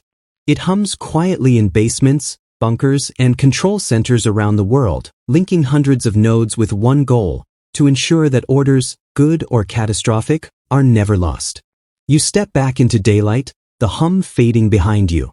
Outside, people text, call, and surf the internet oblivious to the hidden web keeping civilization poised on a knife edge. Inside, the communication networks continue their patient work, silent, redundant, precise. A technological heartbeat for a world constantly pretending it isn't counting seconds to potential annihilation. You are ushered into a quiet, dimly lit briefing room. The air smells faintly of paper, coffee, and subtle, persistent anxiety. Around the table sit officials whose titles sound bureaucratic but whose responsibilities could not be heavier: the President, the Secretary of Defense, military advisors, and select aides. They are the deciders, the people trained to choose whether a nation responds to threats with words, warnings, or mass destruction. Congrats, you are about to observe the human center of nuclear authority. The deciders operate under a paradox. They must remain calm, rational, and precise, yet their decisions are existential. Every scenario they study, every briefing they attend, presents possibilities where lives, cities, and even global stability hang by the thinnest of threads. Their tools are maps, target lists, simulations, and cryptic messages from intelligence networks. Yet no tool can eliminate moral uncertainty. Now, let's talk about authority. Spoiler alert, it is absolute, yet constrained. The President has legal and procedural power to authorize strikes. Others advise, analyze, and confirm, but the ultimate decision rests on a single person. The weight of that authority is crushing, mitigated only by protocols, communications, and rehearsals that simulate the unimaginable. You observe a briefing in progress. Analysts present scenarios, varying levels of attack, potential retaliation, projected fallout. They speak in calm, clinical language: yield, megaton, probability, collateral impact. Each phrase is a small effort to translate unimaginable catastrophe into digestible information. Yet the human mind cannot fully digest such numbers. Transition. Now, let's talk about moral calculus. Spoiler alert, it is unavoidable. Even with the most precise intelligence, planners cannot predict every consequence. The deciders must weigh not only strategic objectives but also potential civilian casualties, diplomatic repercussions, and the long-term survival of society. Every option carries ethical, political, and practical implications. You notice a small table at the edge of the room with coffee cups, pens, and notebooks. The contrast is jarring. Everyday items coexist with extraordinary responsibility. The deciders operate within routines and rituals to maintain focus. A sip of coffee, a scribble on a notepad, small gestures that humanize the unbearable weight of their role. Now, let's talk about procedure. Spoiler alert, it is elaborate, bureaucratic, and precise. Every decision passes through multiple verification steps. Authentication codes must match. Communications with field units must be confirmed. Contingencies for the President's incapacity exist. Redundant chains ensure that a single misstep doesn't trigger disaster. Yet, the sheer complexity is a double-edged sword. It prevents accidents, but also slows response when timing is critical. You notice the advisor's calm masks the tension beneath. Their training emphasizes composure, repetition, and analysis. Yet subtle signs betray their awareness: a tightened jaw, a finger tapping, eyes flicking toward the clock. The stakes are literal. They are guardians of life and death on a scale humans were never evolutionarily prepared to process. You follow a discussion on target prioritization. Some cities are emphasized, others downplayed. Choices are based on military value, industrial capacity, political signaling, and international ramifications. The discussion is clinical, but each line of reasoning carries unspoken moral weight. Every decision implies consequences that the planners can calculate only probabilistically. Transition. Now, let's talk about uncertainty. Spoiler alert, it is the only certainty. Intelligence can be wrong, communications can fail, human error can creep in. The deciders operate in a constant fog of probability, balancing speed, accuracy, and ethics. Their training, briefings, and rehearsals aim to reduce uncertainty, but they cannot eliminate it. By the end of the briefing, you realize the deciders exist in a unique psychological space: immense authority, immense responsibility, and constant exposure to scenarios no human should have to imagine. They are trained, rehearsed, and supported, yet their burden is existential. You leave the room quietly, the weight of unseen decisions lingering. Outside, people walk past, unaware of the human calculus poised to determine survival or annihilation. Inside, the deciders remain calm, composed, and terrifyingly prepared, the human pivot on which the fate of millions could hinge. You are in a small, dimly lit room filled with charts, clocks, and faded newspaper clippings. On the wall hangs a clock, its hands stubbornly close to midnight. It ticks softly, methodically, a mechanical heartbeat measuring how close humanity is to self-destruction. This is the Doomsday clock, at once a symbol, a warning, and a chilling reminder of the world's fragility. Congrats! You are now standing at the intersection of perception and peril. The clock was never meant to be literal. It cannot trigger missiles or halt fallout. It is metaphor, designed to make abstract threats tangible. Yet for planners, advisors, and civilians alike, it functions as a constant, quiet anxiety, a reminder that every system, protocol, and decision exists in the shadow of potential apocalypse. Now, let's talk about symbolism. Spoiler alert, it works. Each adjustment, moving the hands closer to or further from midnight, sparks conversation, concern, and reflection. Experts weigh in on nuclear arsenals, geopolitical tensions, and technological advances. The clock is a metaphorical barometer for the state of global security, a simple, visual representation of complicated and often opaque realities. You trace the hands toward midnight and imagine every missile, submarine, and bomber poised in drills, simulations, and readiness protocols. Every redundant communication line, every silent alarm, every planner's sleepless night is represented in those two hands. The symbolism is almost cruelly perfect. What can a single tick signify, if not the precariousness of human civilization? Transition. Now, let's talk about reality. Spoiler alert, the clock is not the danger, it is the reminder. The actual threat resides in policies, stockpiles, and human judgment.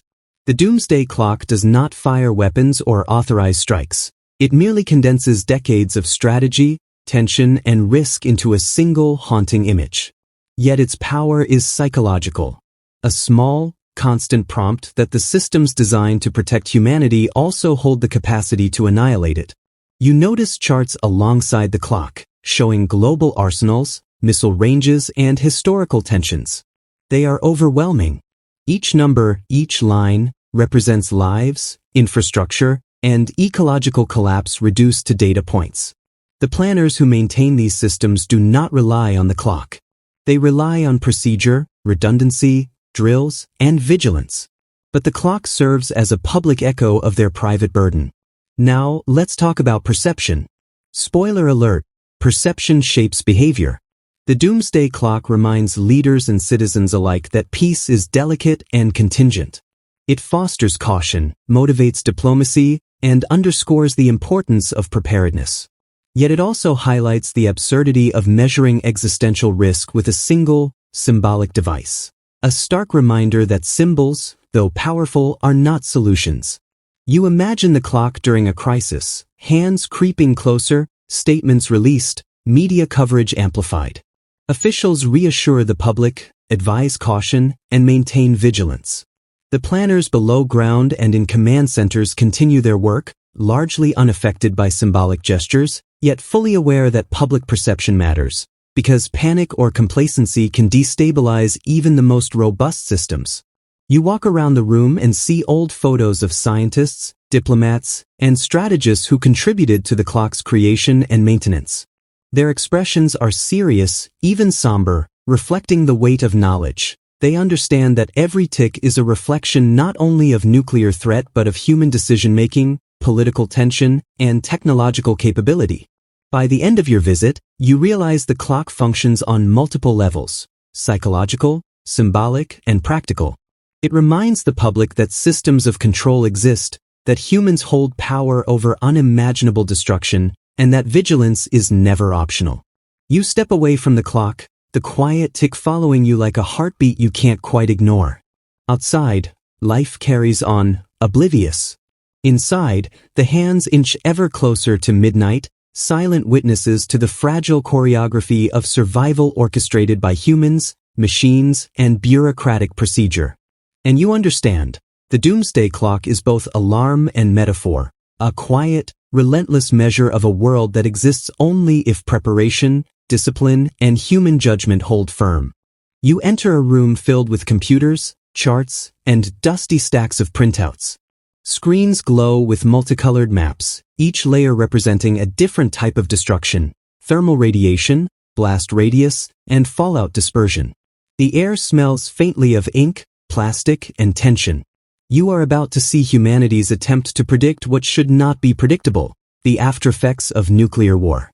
Congrats, you are stepping into the realm of fallout modeling, where science meets dread. Fallout models were designed to give planners a sense of scale, timing, and consequence. They simulate the spread of radioactive particles after a strike, calculate which regions would be immediately lethal, and predict how long the contamination might last. In theory, these models allow emergency responders, military planners, and civil authorities to prepare for a scenario that is catastrophic beyond comprehension. Now, let's talk about methodology. Spoiler alert, it's both rigorous and imperfect. Models rely on variables: wind patterns, explosive yields, terrain, population density, and infrastructure. Every assumption is carefully calibrated, every equation tested against past data, mostly from atmospheric tests or limited simulations. But no equation can fully account for human behavior, unpredictable weather, or the cascading failures of modern society. In other words, the models are guides, not guarantees. You watch as a technician inputs hypothetical strike locations. The software generates expanding clouds of radiation, overlays cities in red, and calculates hours until lethal exposure. Each model scenario feels both clinical and horrifying. It reduces human life, movement, and decision-making to lines of code. And yet planners rely on these numbers, hoping that preparation can mitigate the chaos. Transition. Now, let's talk about interpretation. Spoiler alert, numbers are both comforting and terrifying. High-risk zones are clearly defined, low-risk zones appear safer on paper, but in reality, nothing is certain. The models help prioritize shelters, evacuation routes, and response teams, but they also reveal how vulnerable humanity truly is. Planners must constantly balance accuracy with caution. Err too far in one direction, and people die unnecessarily; err too far in the other, and you are unprepared for catastrophe. You notice a series of maps showing hypothetical fallout spreading over days, weeks, and months. Colored overlays indicate radiation intensity, food contamination, and likely mortality. Planners analyze these maps to inform civil defense, military planning, and continuity of government. The detail is staggering. Yet the more detail, the more you realize how fragile these calculations are, subject to the whims of wind, infrastructure collapse, and human unpredictability.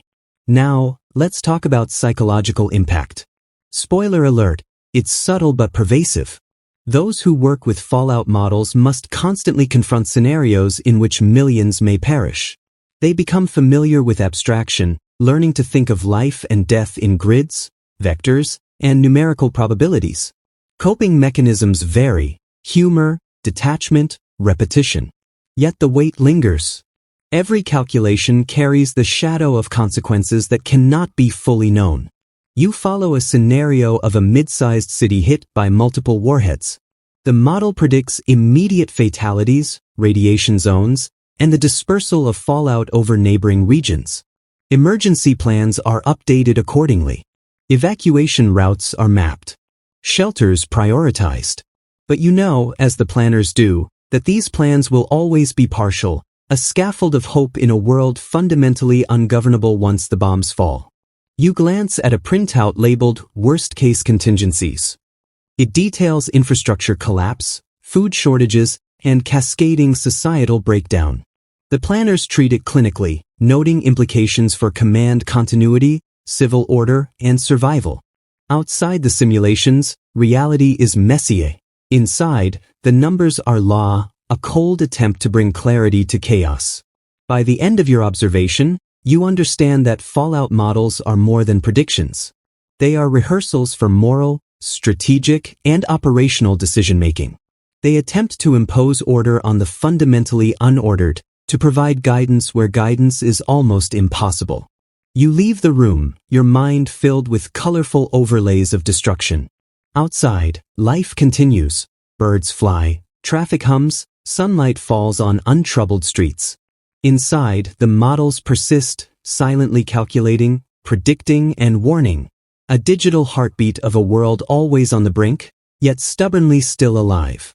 You are guided through a long, narrow corridor lined with reinforced doors, cold metal walls, and the faint scent of lubricants and concrete. Every few meters, a control panel hums quietly, a reminder that the machinery behind these walls is alive, precise, and deadly.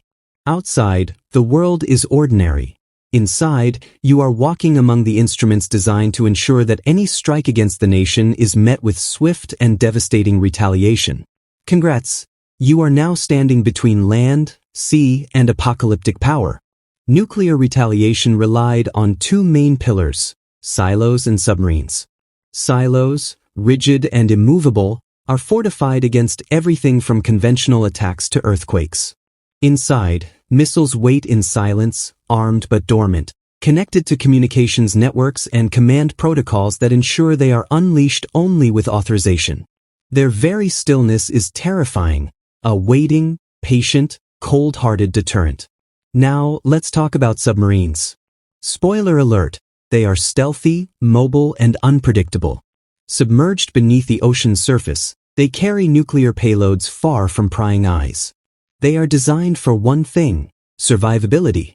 If all else fails, they remain undetected, a floating promise of retaliation. Submarines introduce uncertainty into enemy calculations. The opponent can never be sure that a retaliatory strike is not already lurking beneath the waves. You walk past a model of a missile silo. Its control systems are intricate, redundant, and heavily armored. Access codes, verification procedures, and launch sequences are rehearsed endlessly. Each crew member knows exactly which step to take, and when, should a command arrive. Yet the knowledge that the system exists, armed and ready, carries its own psychological weight, both for those inside and those outside. Transition. Now, let's talk about deterrence. Spoiler alert, it is as much about perception as capability. The existence of these silos and submarines is meant to prevent aggression by making the cost of attack inconceivable.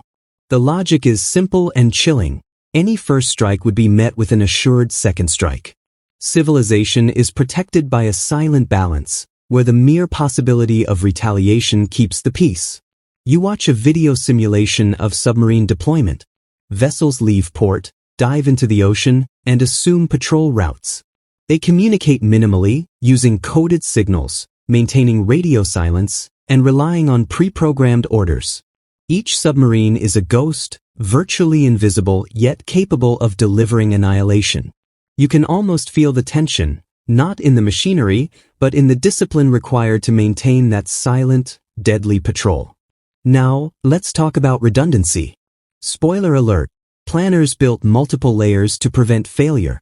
Silos, submarines, and airborne platforms overlap in capability. If one is destroyed, others remain. If communication is lost, command protocols allow for preset retaliation. This redundancy is both clever and terrifying. It ensures that no attack goes unanswered, regardless of chaos. You notice diagrams showing missile trajectories from silos and submarines to hypothetical targets. Each trajectory is calculated for speed, accuracy, and strategic effect. Planners even account for countermeasures, enemy detection, and environmental conditions. The complexity is dizzying, yet it is all designed to achieve one goal: assure the opponent that aggression is futile. You reflect on the human operators, crews who monitor silos and submarines day after day. They are trained to act under immense pressure, to verify codes without hesitation, and to maintain discipline in isolated, high-stakes environments. Their work is both mundane and existential, a quiet guardian of civilization's precarious balance. By the end of your visit, You understand that silos and submarines are more than weapons. They are instruments of strategy, psychology, and deterrence. They embody patience, discipline, and the constant tension between destruction and survival. You leave the corridor, the hum of machinery fading behind you. Outside, life goes on. Cars move, children laugh, the sun shines. Inside, the silos and submarines remain ready, patient and precise, silent instruments ensuring that even if the unthinkable happens, there will be consequences, and that knowledge keeps the world, however fragile, still intact. You climb aboard a plane unlike any commercial airliner. Its interior is a tangle of consoles, communication equipment, and blinking lights, with officers seated at stations that resemble a combination of mission control and a war room. The hum of engines vibrates through the fuselage, and the faint smell of electronics and recycled air hangs in the cabin. This is an airborne command post, a mobile nexus of authority designed to keep the nation connected when the ground itself may no longer be trustworthy. Congrats, you are now in the skybound nerve center of national survival. Airborne command posts, often based on modified strategic bombers or cargo planes, were equipped to serve as flying command centers. Their purpose was simple yet vital: maintain control of nuclear forces and communications if land-based command centers were destroyed or compromised. They are simultaneously protective and threatening, a reminder that the hand of authority can reach anywhere, even while the world below crumbles. Now, let's talk about capability. Spoiler alert, it is comprehensive and deliberate. These aircraft carry secure communication links, multiple redundant power sources, and onboard command and control teams. They can issue orders to silos, submarines, and bomber wings. They are essentially flying backups, ensuring that the chain of command remains unbroken. Their mobility adds unpredictability to any adversary's calculations. The skies themselves can now enforce deterrence. You walk past stations labeled communications, operations, and intelligence. Each is manned by personnel trained to act calmly under pressure, to verify codes, and to maintain operational continuity.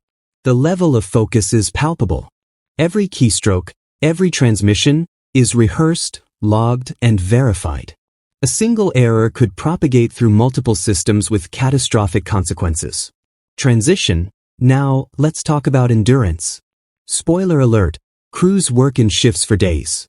Airborne command posts are designed to stay aloft for extended periods, circling predetermined routes or patrolling critical areas. The personnel rotate duties, monitor systems, and perform drills while the engines hum and the world below continues oblivious. It is an existence defined by vigilance, monotony, and immense responsibility. You notice screens displaying real-time data, radar feeds, satellite imagery, and communication logs. Each display is a puzzle piece in a global picture of potential threat. Operators cross-check everything, continuously verifying information. Outside the windows, clouds pass by, indifferent to the gravity inside. The juxtaposition is stark: serenity above, tension in every heartbeat, screens, and flickering light. Now, let's talk about redundancy. Spoiler alert, the aircraft itself is just one layer. It works in tandem with ground command centers, submarine communication nets, and satellite links. If one layer fails, the airborne post maintains the chain. If multiple layers fail, protocols dictate preset responses to ensure retaliation or deterrence. The system is designed to survive chaos, and the air post is its most mobile, adaptable instrument. You overhear a conversation about communication encryption, multiple ciphers, constantly changing codes, and verification procedures repeated endlessly. The crew speaks calmly, almost monotonously, masking the knowledge that the stakes could not be higher. Every command transmitted, every verification made, ensures the survival of the deterrent system and, paradoxically, maintains global stability. You glance at a map showing flight paths designed to optimize coverage and minimize risk. The planners have considered radar avoidance, weather conditions, fuel management, and potential interference. Even with all that planning, unpredictability remains, a reminder that technology can reduce risk but never eliminate it. By the end of your observation, You understand that airborne command posts are more than planes. They are flying lifelines. They represent continuity, authority, and the psychological assurance that, even if the ground fails, control remains in motion, vigilant, and unbroken. You step off the aircraft, the engine's hum fading, and realize the skies themselves are part of a quiet defense network. Below, life continues unaware, oblivious to the careful choreography above.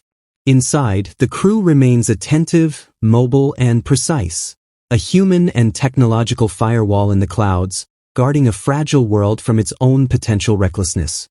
You find yourself in a dimly lit operations room, the air thick with tension and the faint scent of burnt coffee from overnight shifts. Screens glow with simulated missile launches, radar blips, and coded alerts. Officers sit in tense rows, eyes flicking from monitor to monitor, hands hovering over consoles. Every sound, every signal could mean practice or reality. You are witnessing a red alert drill, a rehearsal for a scenario no one wants to be real. Congrats, you are now inside the theater of potential catastrophe. Red alert drills were not theater. They were meticulously designed simulations of a nuclear strike. The alarms, the communications, the protocols, all mimicked what would happen in an actual attack.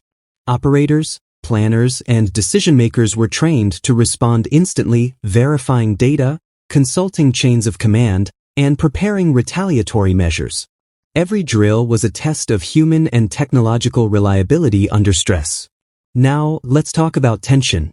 Spoiler alert, it is palpable.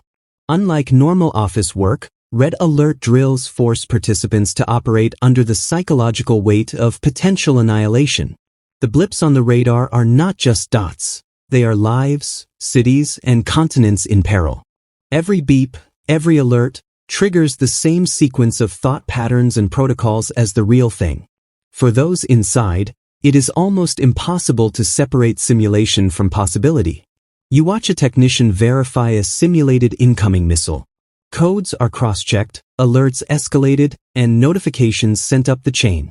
The drill has multiple layers of redundancy to mimic the complexity of reality: communication failures, false signals, and conflicting intelligence. Each operator must make rapid decisions while maintaining composure, precision, and clarity. Transition. Now, let's talk about consequences. Spoiler alert: mistakes during drills are learning opportunities, but they are terrifying. An operator might misread a blip or delay a confirmation. In a real-world scenario, that mistake could mean the difference between retaliatory success and catastrophic failure. Drills exposed vulnerabilities, human error, and system weaknesses, forcing planners to refine procedures and protocols continuously.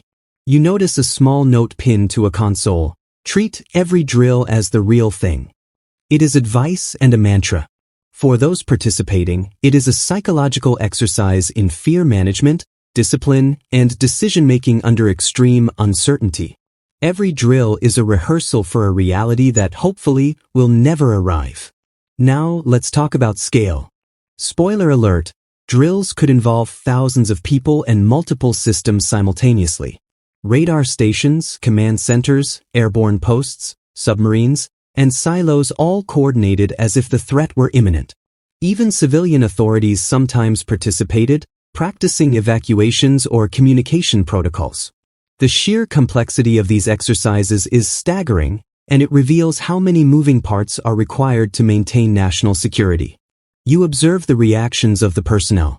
Some remain calm, almost robotic, executing protocols with flawless precision. Others show subtle signs of stress: tight jaws, rapid breathing, and tense hands.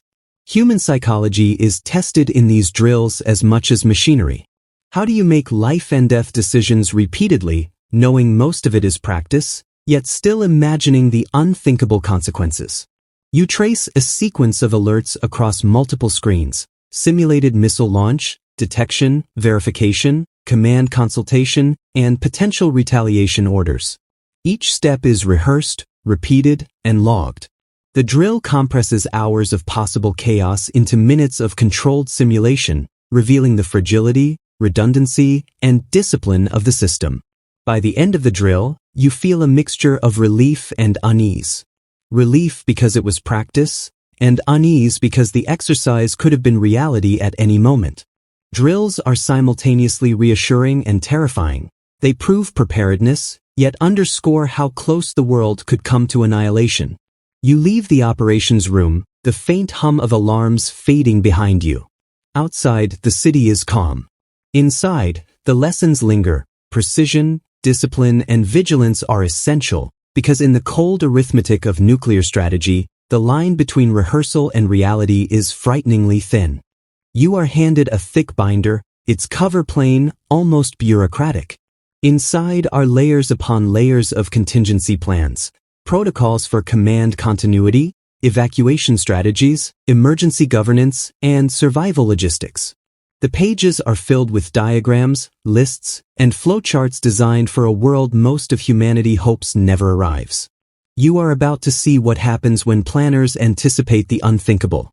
Congrats! You are now inside the what-if of civilization. Contingency plans were built to preserve function after catastrophic events. They addressed scenarios where cities were destroyed, communication networks severed, or leadership eliminated. They didn't promise normal life. They promised continuity, a fragile scaffold to keep society from total collapse. Every plan is a patchwork of probability, preparation, and desperate hope. Now, let's talk about government continuity. Spoiler alert, it is elaborate and precise. These plans assign lines of succession, temporary authorities, and emergency decision-making powers. If the president or top officials are incapacitated, pre-designated successors step in automatically. Communications are maintained through secure, redundant channels. The goal: prevent a leadership vacuum that could destabilize military response or civil order. You flip through evacuation strategies. Some focus on key personnel, others prioritize civilians. Routes, shelters, and supply caches are mapped with extreme detail. Food, water, medical supplies, and communications are considered. Every plan acknowledges that survival is probabilistic, and no preparation can guarantee safety. It's both comforting and deeply sobering. Transition. Now, let's talk about societal order. Spoiler alert, it's fragile. Plans account for law enforcement, civil defense, and emergency services, but chaos is inevitable. Human behavior under extreme stress is unpredictable. Contingency planners attempted to anticipate disorder, riots, mass migrations, resource conflicts, and devise strategies to mitigate it. Their work is both analytical and deeply psychological.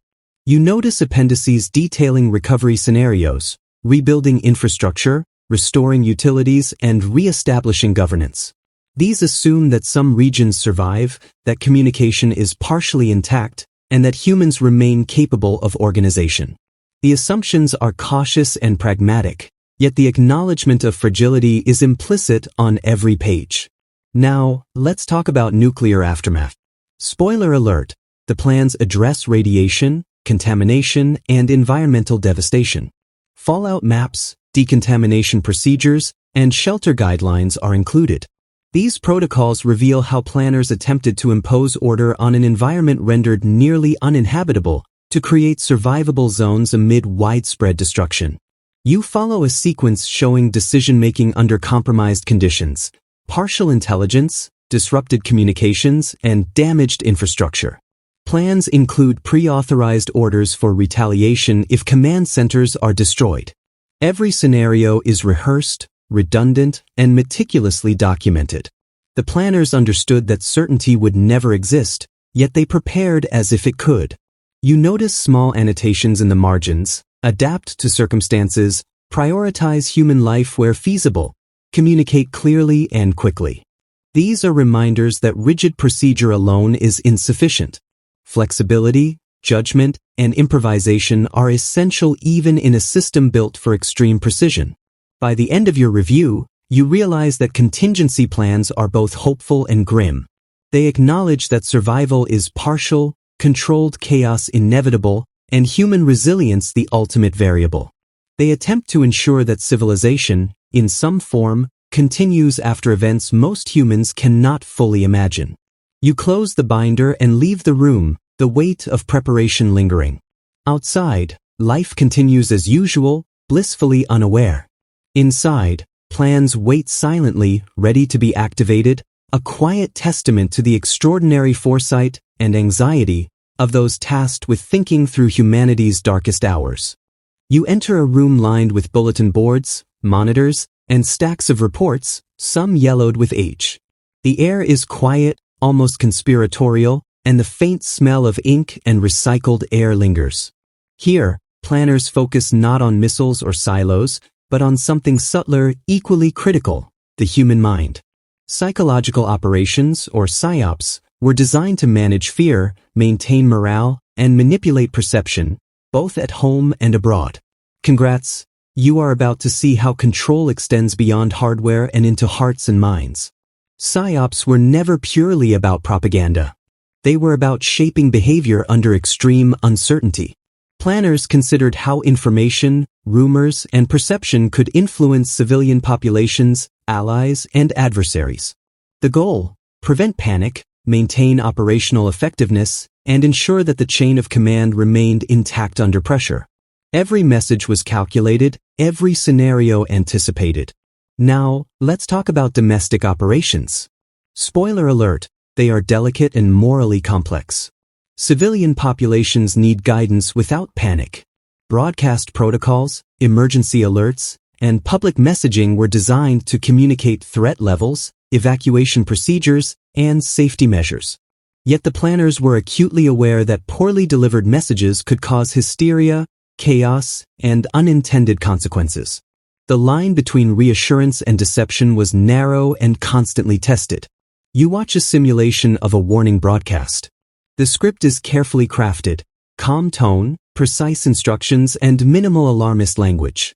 Every word is deliberate. Even the timing of the message is considered.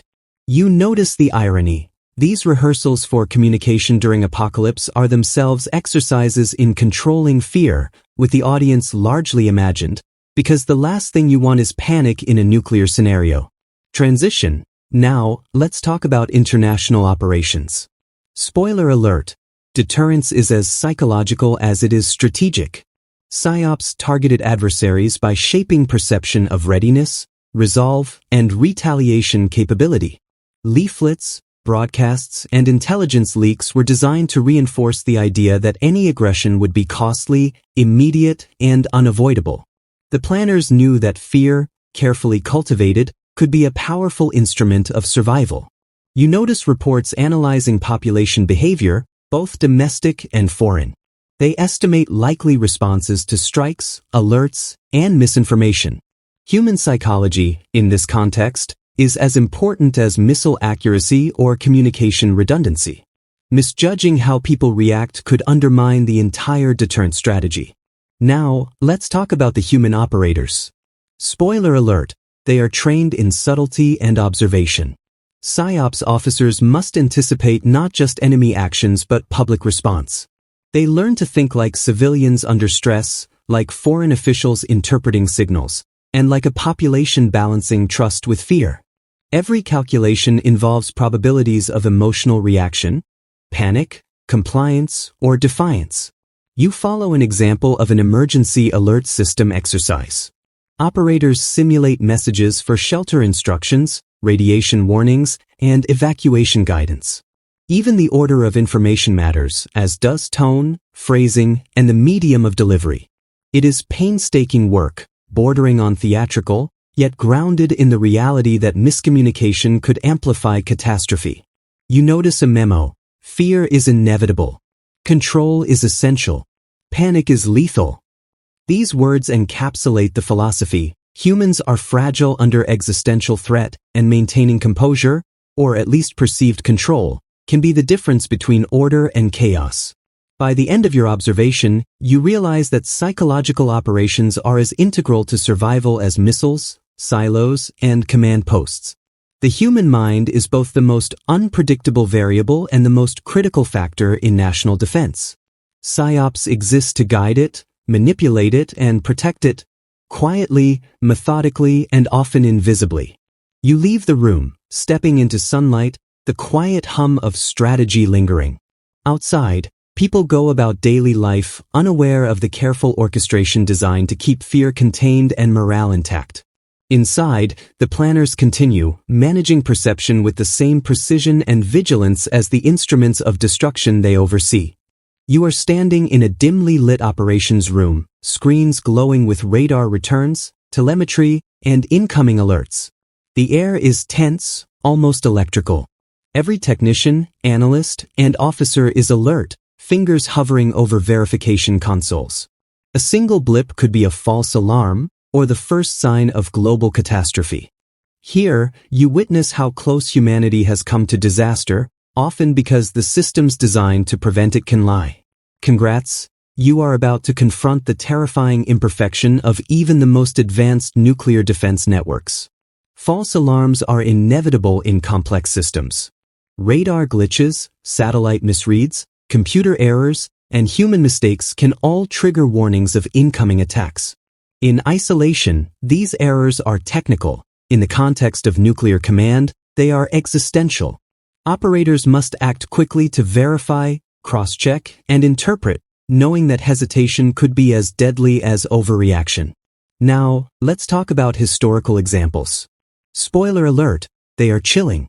On multiple occasions during the Cold War, automated warning systems incorrectly reported missile launches. Officers had minutes, or less, to determine whether the alert was real.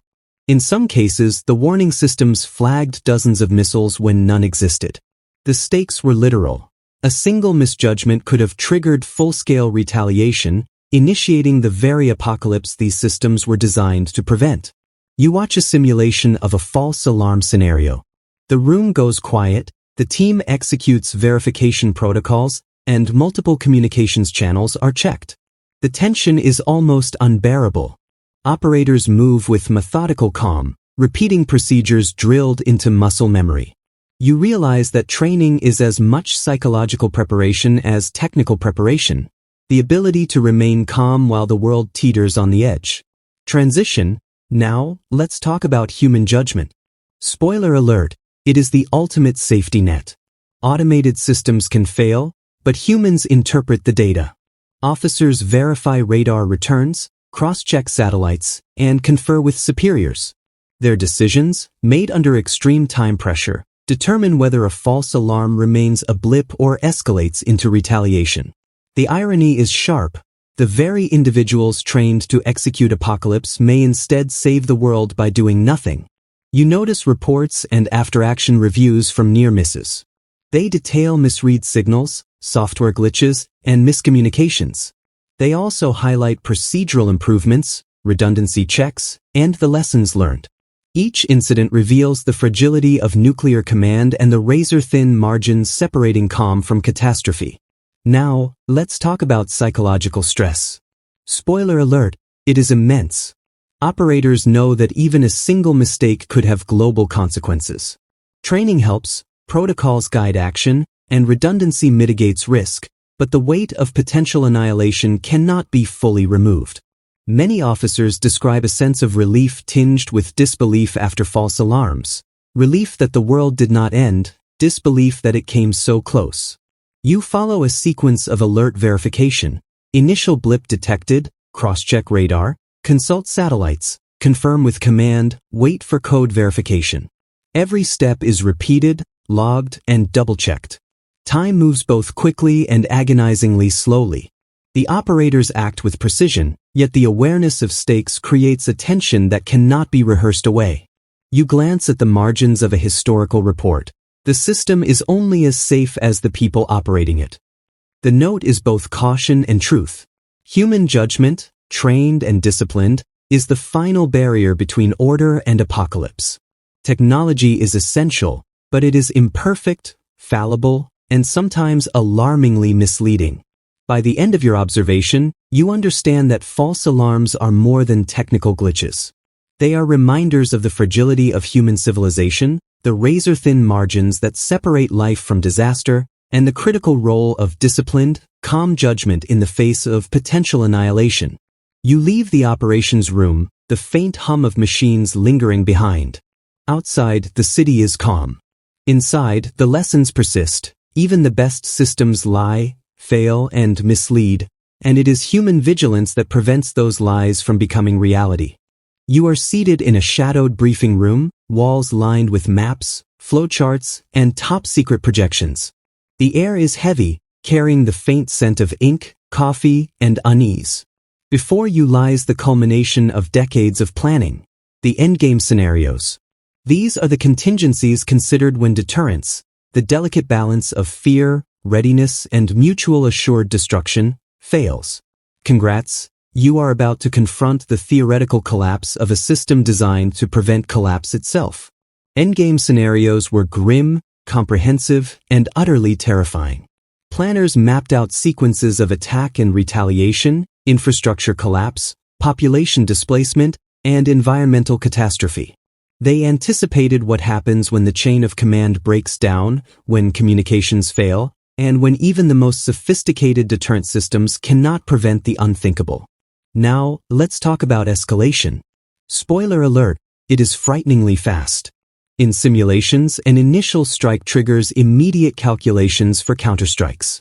Redundancy becomes critical, decisions must be made in minutes, and uncertainty compounds with every communication delay. Planners examine worst-case chains. What happens if a strike is misinterpreted, if warning systems malfunction, or if key leadership is incapacitated? The answers are uncomfortable but necessary. You observe a sequence of cascading failures in a simulation. Radar detects launches, satellites confirm, and communication networks flicker under the strain. Decision points multiply. Each option carries devastating consequences. Every hypothetical misstep creates new crises. Cities destroyed, millions displaced, radiation spreading far beyond targeted zones. The room is quiet as analysts track probabilities, mortality estimates, and infrastructure collapse. Transition. Now, let's talk about survivability. Spoiler alert, it is partial and precarious. Even in these worst-case simulations, planners identify zones likely to survive initial strikes. Remote regions, hardened shelters, and strategic military installations. Continuity of government and critical command functions is prioritized. Yet, survival is always uncertain.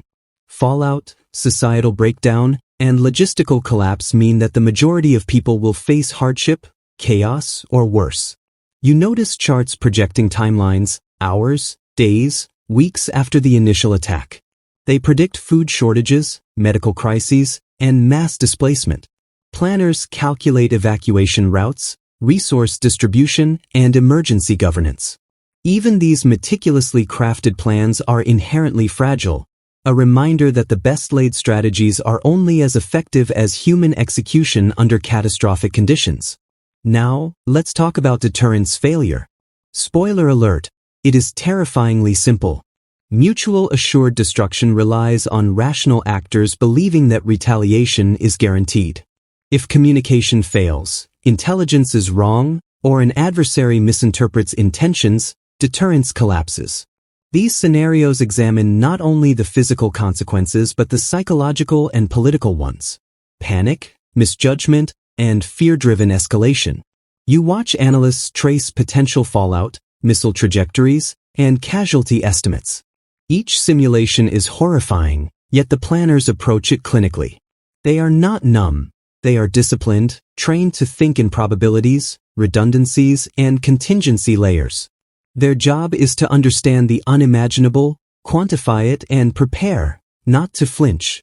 You glance at a note scribbled on a map. Hope is part of the calculation. Despite the grimness, these endgame exercises are not exercises in despair. They are designed to guide decision-making, minimize harm where possible, and preserve whatever order can remain. In other words, even in theoretical apocalypse, preparation offers the faintest glimmer of control. By the end of the briefing, you understand that endgame scenarios are more than hypothetical. They are the product of decades of analysis, rehearsal, and calculation. They illustrate what could happen when deterrence fails, showing the fragility of civilization and the essential role of planning, discipline, and foresight. You leave the room quietly, the images of maps, red lines, and fallout lingering. Outside, life continues as normal, oblivious, indifferent, and fragile. Inside, the planners continue, ready for scenarios no one hopes to face, preparing for ends no one wants, yet ensuring that the world, in some form, might still endure. You step into a quiet archive, the air thick with dust, paper, and a faint metallic tang from filing cabinets. Stacks of declassified documents, yellowed reports, and carefully redacted memos stretch from floor to ceiling. Here lies the legacy of decades of secret planning, strategies, contingency protocols, and nuclear response plans that most of the world was never meant to see. Congrats! You are now standing among the hidden history of survival, deterrence, and human imagination at its darkest edge. The legacy of these plans is paradoxical. On one hand, they prevented war by making the consequences of aggression unimaginably clear. On the other, they reveal a world meticulously prepared for catastrophe, a world balancing on a knife edge. These documents show the foresight, paranoia, and discipline required to prevent apocalypse. Yet they also expose the fragility, fallibility, and moral weight of holding such power. Now, let's talk about secrecy. Spoiler alert, it was essential and oppressive. The knowledge contained in these files could provoke panic, political instability, or international tension if widely known. For decades, the public understood only the surface, treaties, summits, speeches, while the machinery of potential annihilation quietly existed beneath. Secrecy protected society, but it also insulated decision-makers from accountability, creating a bubble of extraordinary responsibility. You sift through maps detailing hypothetical strike scenarios, command hierarchies, and communication networks. Each page is a testament to meticulous planning, redundant systems, fail-safes, and multi-layered contingencies. Yet each page also reminds you that these plans were never tested in reality. They existed as simulations, rehearsals, and hypothetical constructs, powerful in theory, terrifying in possibility. Transition. Now, let's talk about influence. Spoiler alert, the legacy extends far beyond national security. The existence of these plans shaped international relations, military strategy, and technological development. They influenced diplomacy, arms control agreements, and intelligence operations. Even when kept secret, their logic and assumptions affected decisions at the highest levels of government, decisions that shaped the modern world. You notice annotated reports on psychological operations, civilian readiness, and nuclear deterrence. These documents reveal that planners were acutely aware of human behavior, perception, and panic. Survival was not only a matter of technology but also of managing morale, fear, and trust. The legacy is as much about human psychology as it is about missiles or silos. Now, let's talk about lessons. Spoiler alert, they are subtle and uncomfortable. These files teach us that survival depends on preparation, vigilance, and the discipline of countless individuals operating under unimaginable pressure. They also remind us that peace often relies on fear, deception, and delicate equilibrium, a reality the public rarely sees. The legacy is a quiet lesson. Human civilization is resilient, but only barely, and only when the unthinkable is anticipated in minute detail. You trace timelines of exercises, drills, and simulations. They show repeated rehearsals of response, communication, and retaliation. These were not exercises in heroism but in methodical, disciplined management of potential catastrophe. The planners' success was invisible. Because the world did not end, their work remained largely unrecognized. That, in itself, is a paradoxical testament to effectiveness. You glance at a note in the margin, prepare for what no one can imagine, hope it never comes.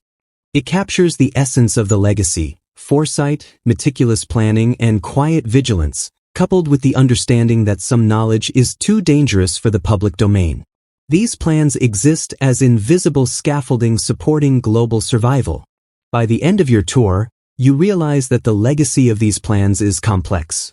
They are a mixture of technological ingenuity, human discipline, ethical ambiguity, and moral responsibility. They saved the world, or at least kept it intact, while remaining hidden from those who needed the reassurance most. You leave the archive, the weight of secrets and silent preparation following you. Outside, life carries on, ordinary and untroubled. Inside, the plans endure quietly, a hidden testament to human foresight, fear, and the extraordinary lengths taken to ensure that the unthinkable never becomes reality.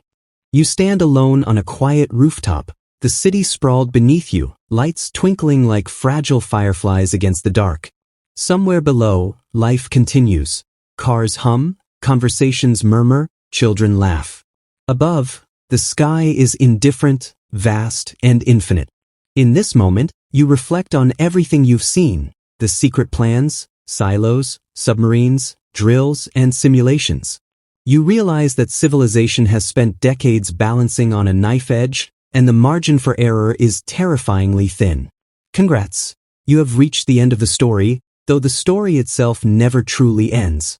Humanity's preparation for nuclear war was a paradox, both meticulous and fragile, precise and terrifyingly contingent on human judgment. Every system, drill, and contingency plan reflects a deep understanding of technical complexity, human psychology, and the unpredictable nature of global politics. Yet all of it exists in a world where uncertainty is the only constant. The truth is simple and uncomfortable. Survival is provisional, dependent on discipline, luck, and foresight. Now, let's talk about perspective. Spoiler alert, it's humbling. Knowing the breadth of preparation, the redundancy of systems, and the vigilance of countless individuals, you realize that peace was never just a product of diplomacy or ideology. It was enforced quietly through layers of technical rigor, rehearsed human judgment, and a constant awareness of catastrophic potential. The world has not been free from threat. It has been maintained in fragile equilibrium. You think about the deciders, the operators, the planners, and the technicians, those who spent years rehearsing annihilation while the world carried on unaware. Their lives are filled with tension, monotony, and moral responsibility. They are ordinary humans performing extraordinary acts, their decisions hidden from public view, yet shaping the very possibility of life as we know it. Transition. Now, let's talk about the lessons we rarely acknowledge. Spoiler alert, they are both simple and profound. Preparation matters. Vigilance matters. Knowledge, when applied wisely, can prevent catastrophe. But no system is infallible, and no human is perfect. The existence of these plans demonstrates both the ingenuity and the fragility of civilization. They show that the difference between order and apocalypse often hinges on the quiet, precise actions of those few who understand what is at stake. You look out at the city and imagine the simulations you've seen, missiles in flight, clouds of fallout, lines of communications stretching invisibly across continents, and the countless small decisions that prevent disaster. It is a humbling reminder that life continues not because danger is absent, but because it is managed, calculated, and rehearsed to the point of invisible precision. Now, let's talk about humanity itself. Spoiler alert, we are astonishing and terrifying at the same time. The same species capable of unimaginable destruction is also capable of foresight, discipline, and restraint. Our survival has depended not on luck alone, but on intellect, vigilance, and moral courage, sometimes exercised quietly, unseen, and uncelebrated. Civilization exists on the edge of midnight, yet persists, precariously, thanks to human ingenuity and diligence. You reflect on the metaphor of the Doomsday clock. It is more than a symbol, it is a reminder that life is provisional, fragile, and contingent on countless decisions. Every day is a small victory, every untriggered system a silent testament to preparation, and every calm morning a triumph over the potential for catastrophe. By the end of your reflection, you understand that the story of secret plans, drills, and deterrence is not just about machines, maps, or missiles. It is about human responsibility, the paradox of power, and the extraordinary lengths taken to preserve life in the face of unimaginable stakes. It is about a species aware of its own capacity for destruction, and still choosing, however precariously, to survive. You step away from the rooftop, the city alive beneath you, and carry with you a quiet, lingering understanding. The edge of midnight is close, but humanity endures, balanced delicately on knowledge, vigilance, and the fragile promise of restraint. And in that balance lies the story of civilization's most extraordinary, secret achievement, survival against its own potential for self-destruction.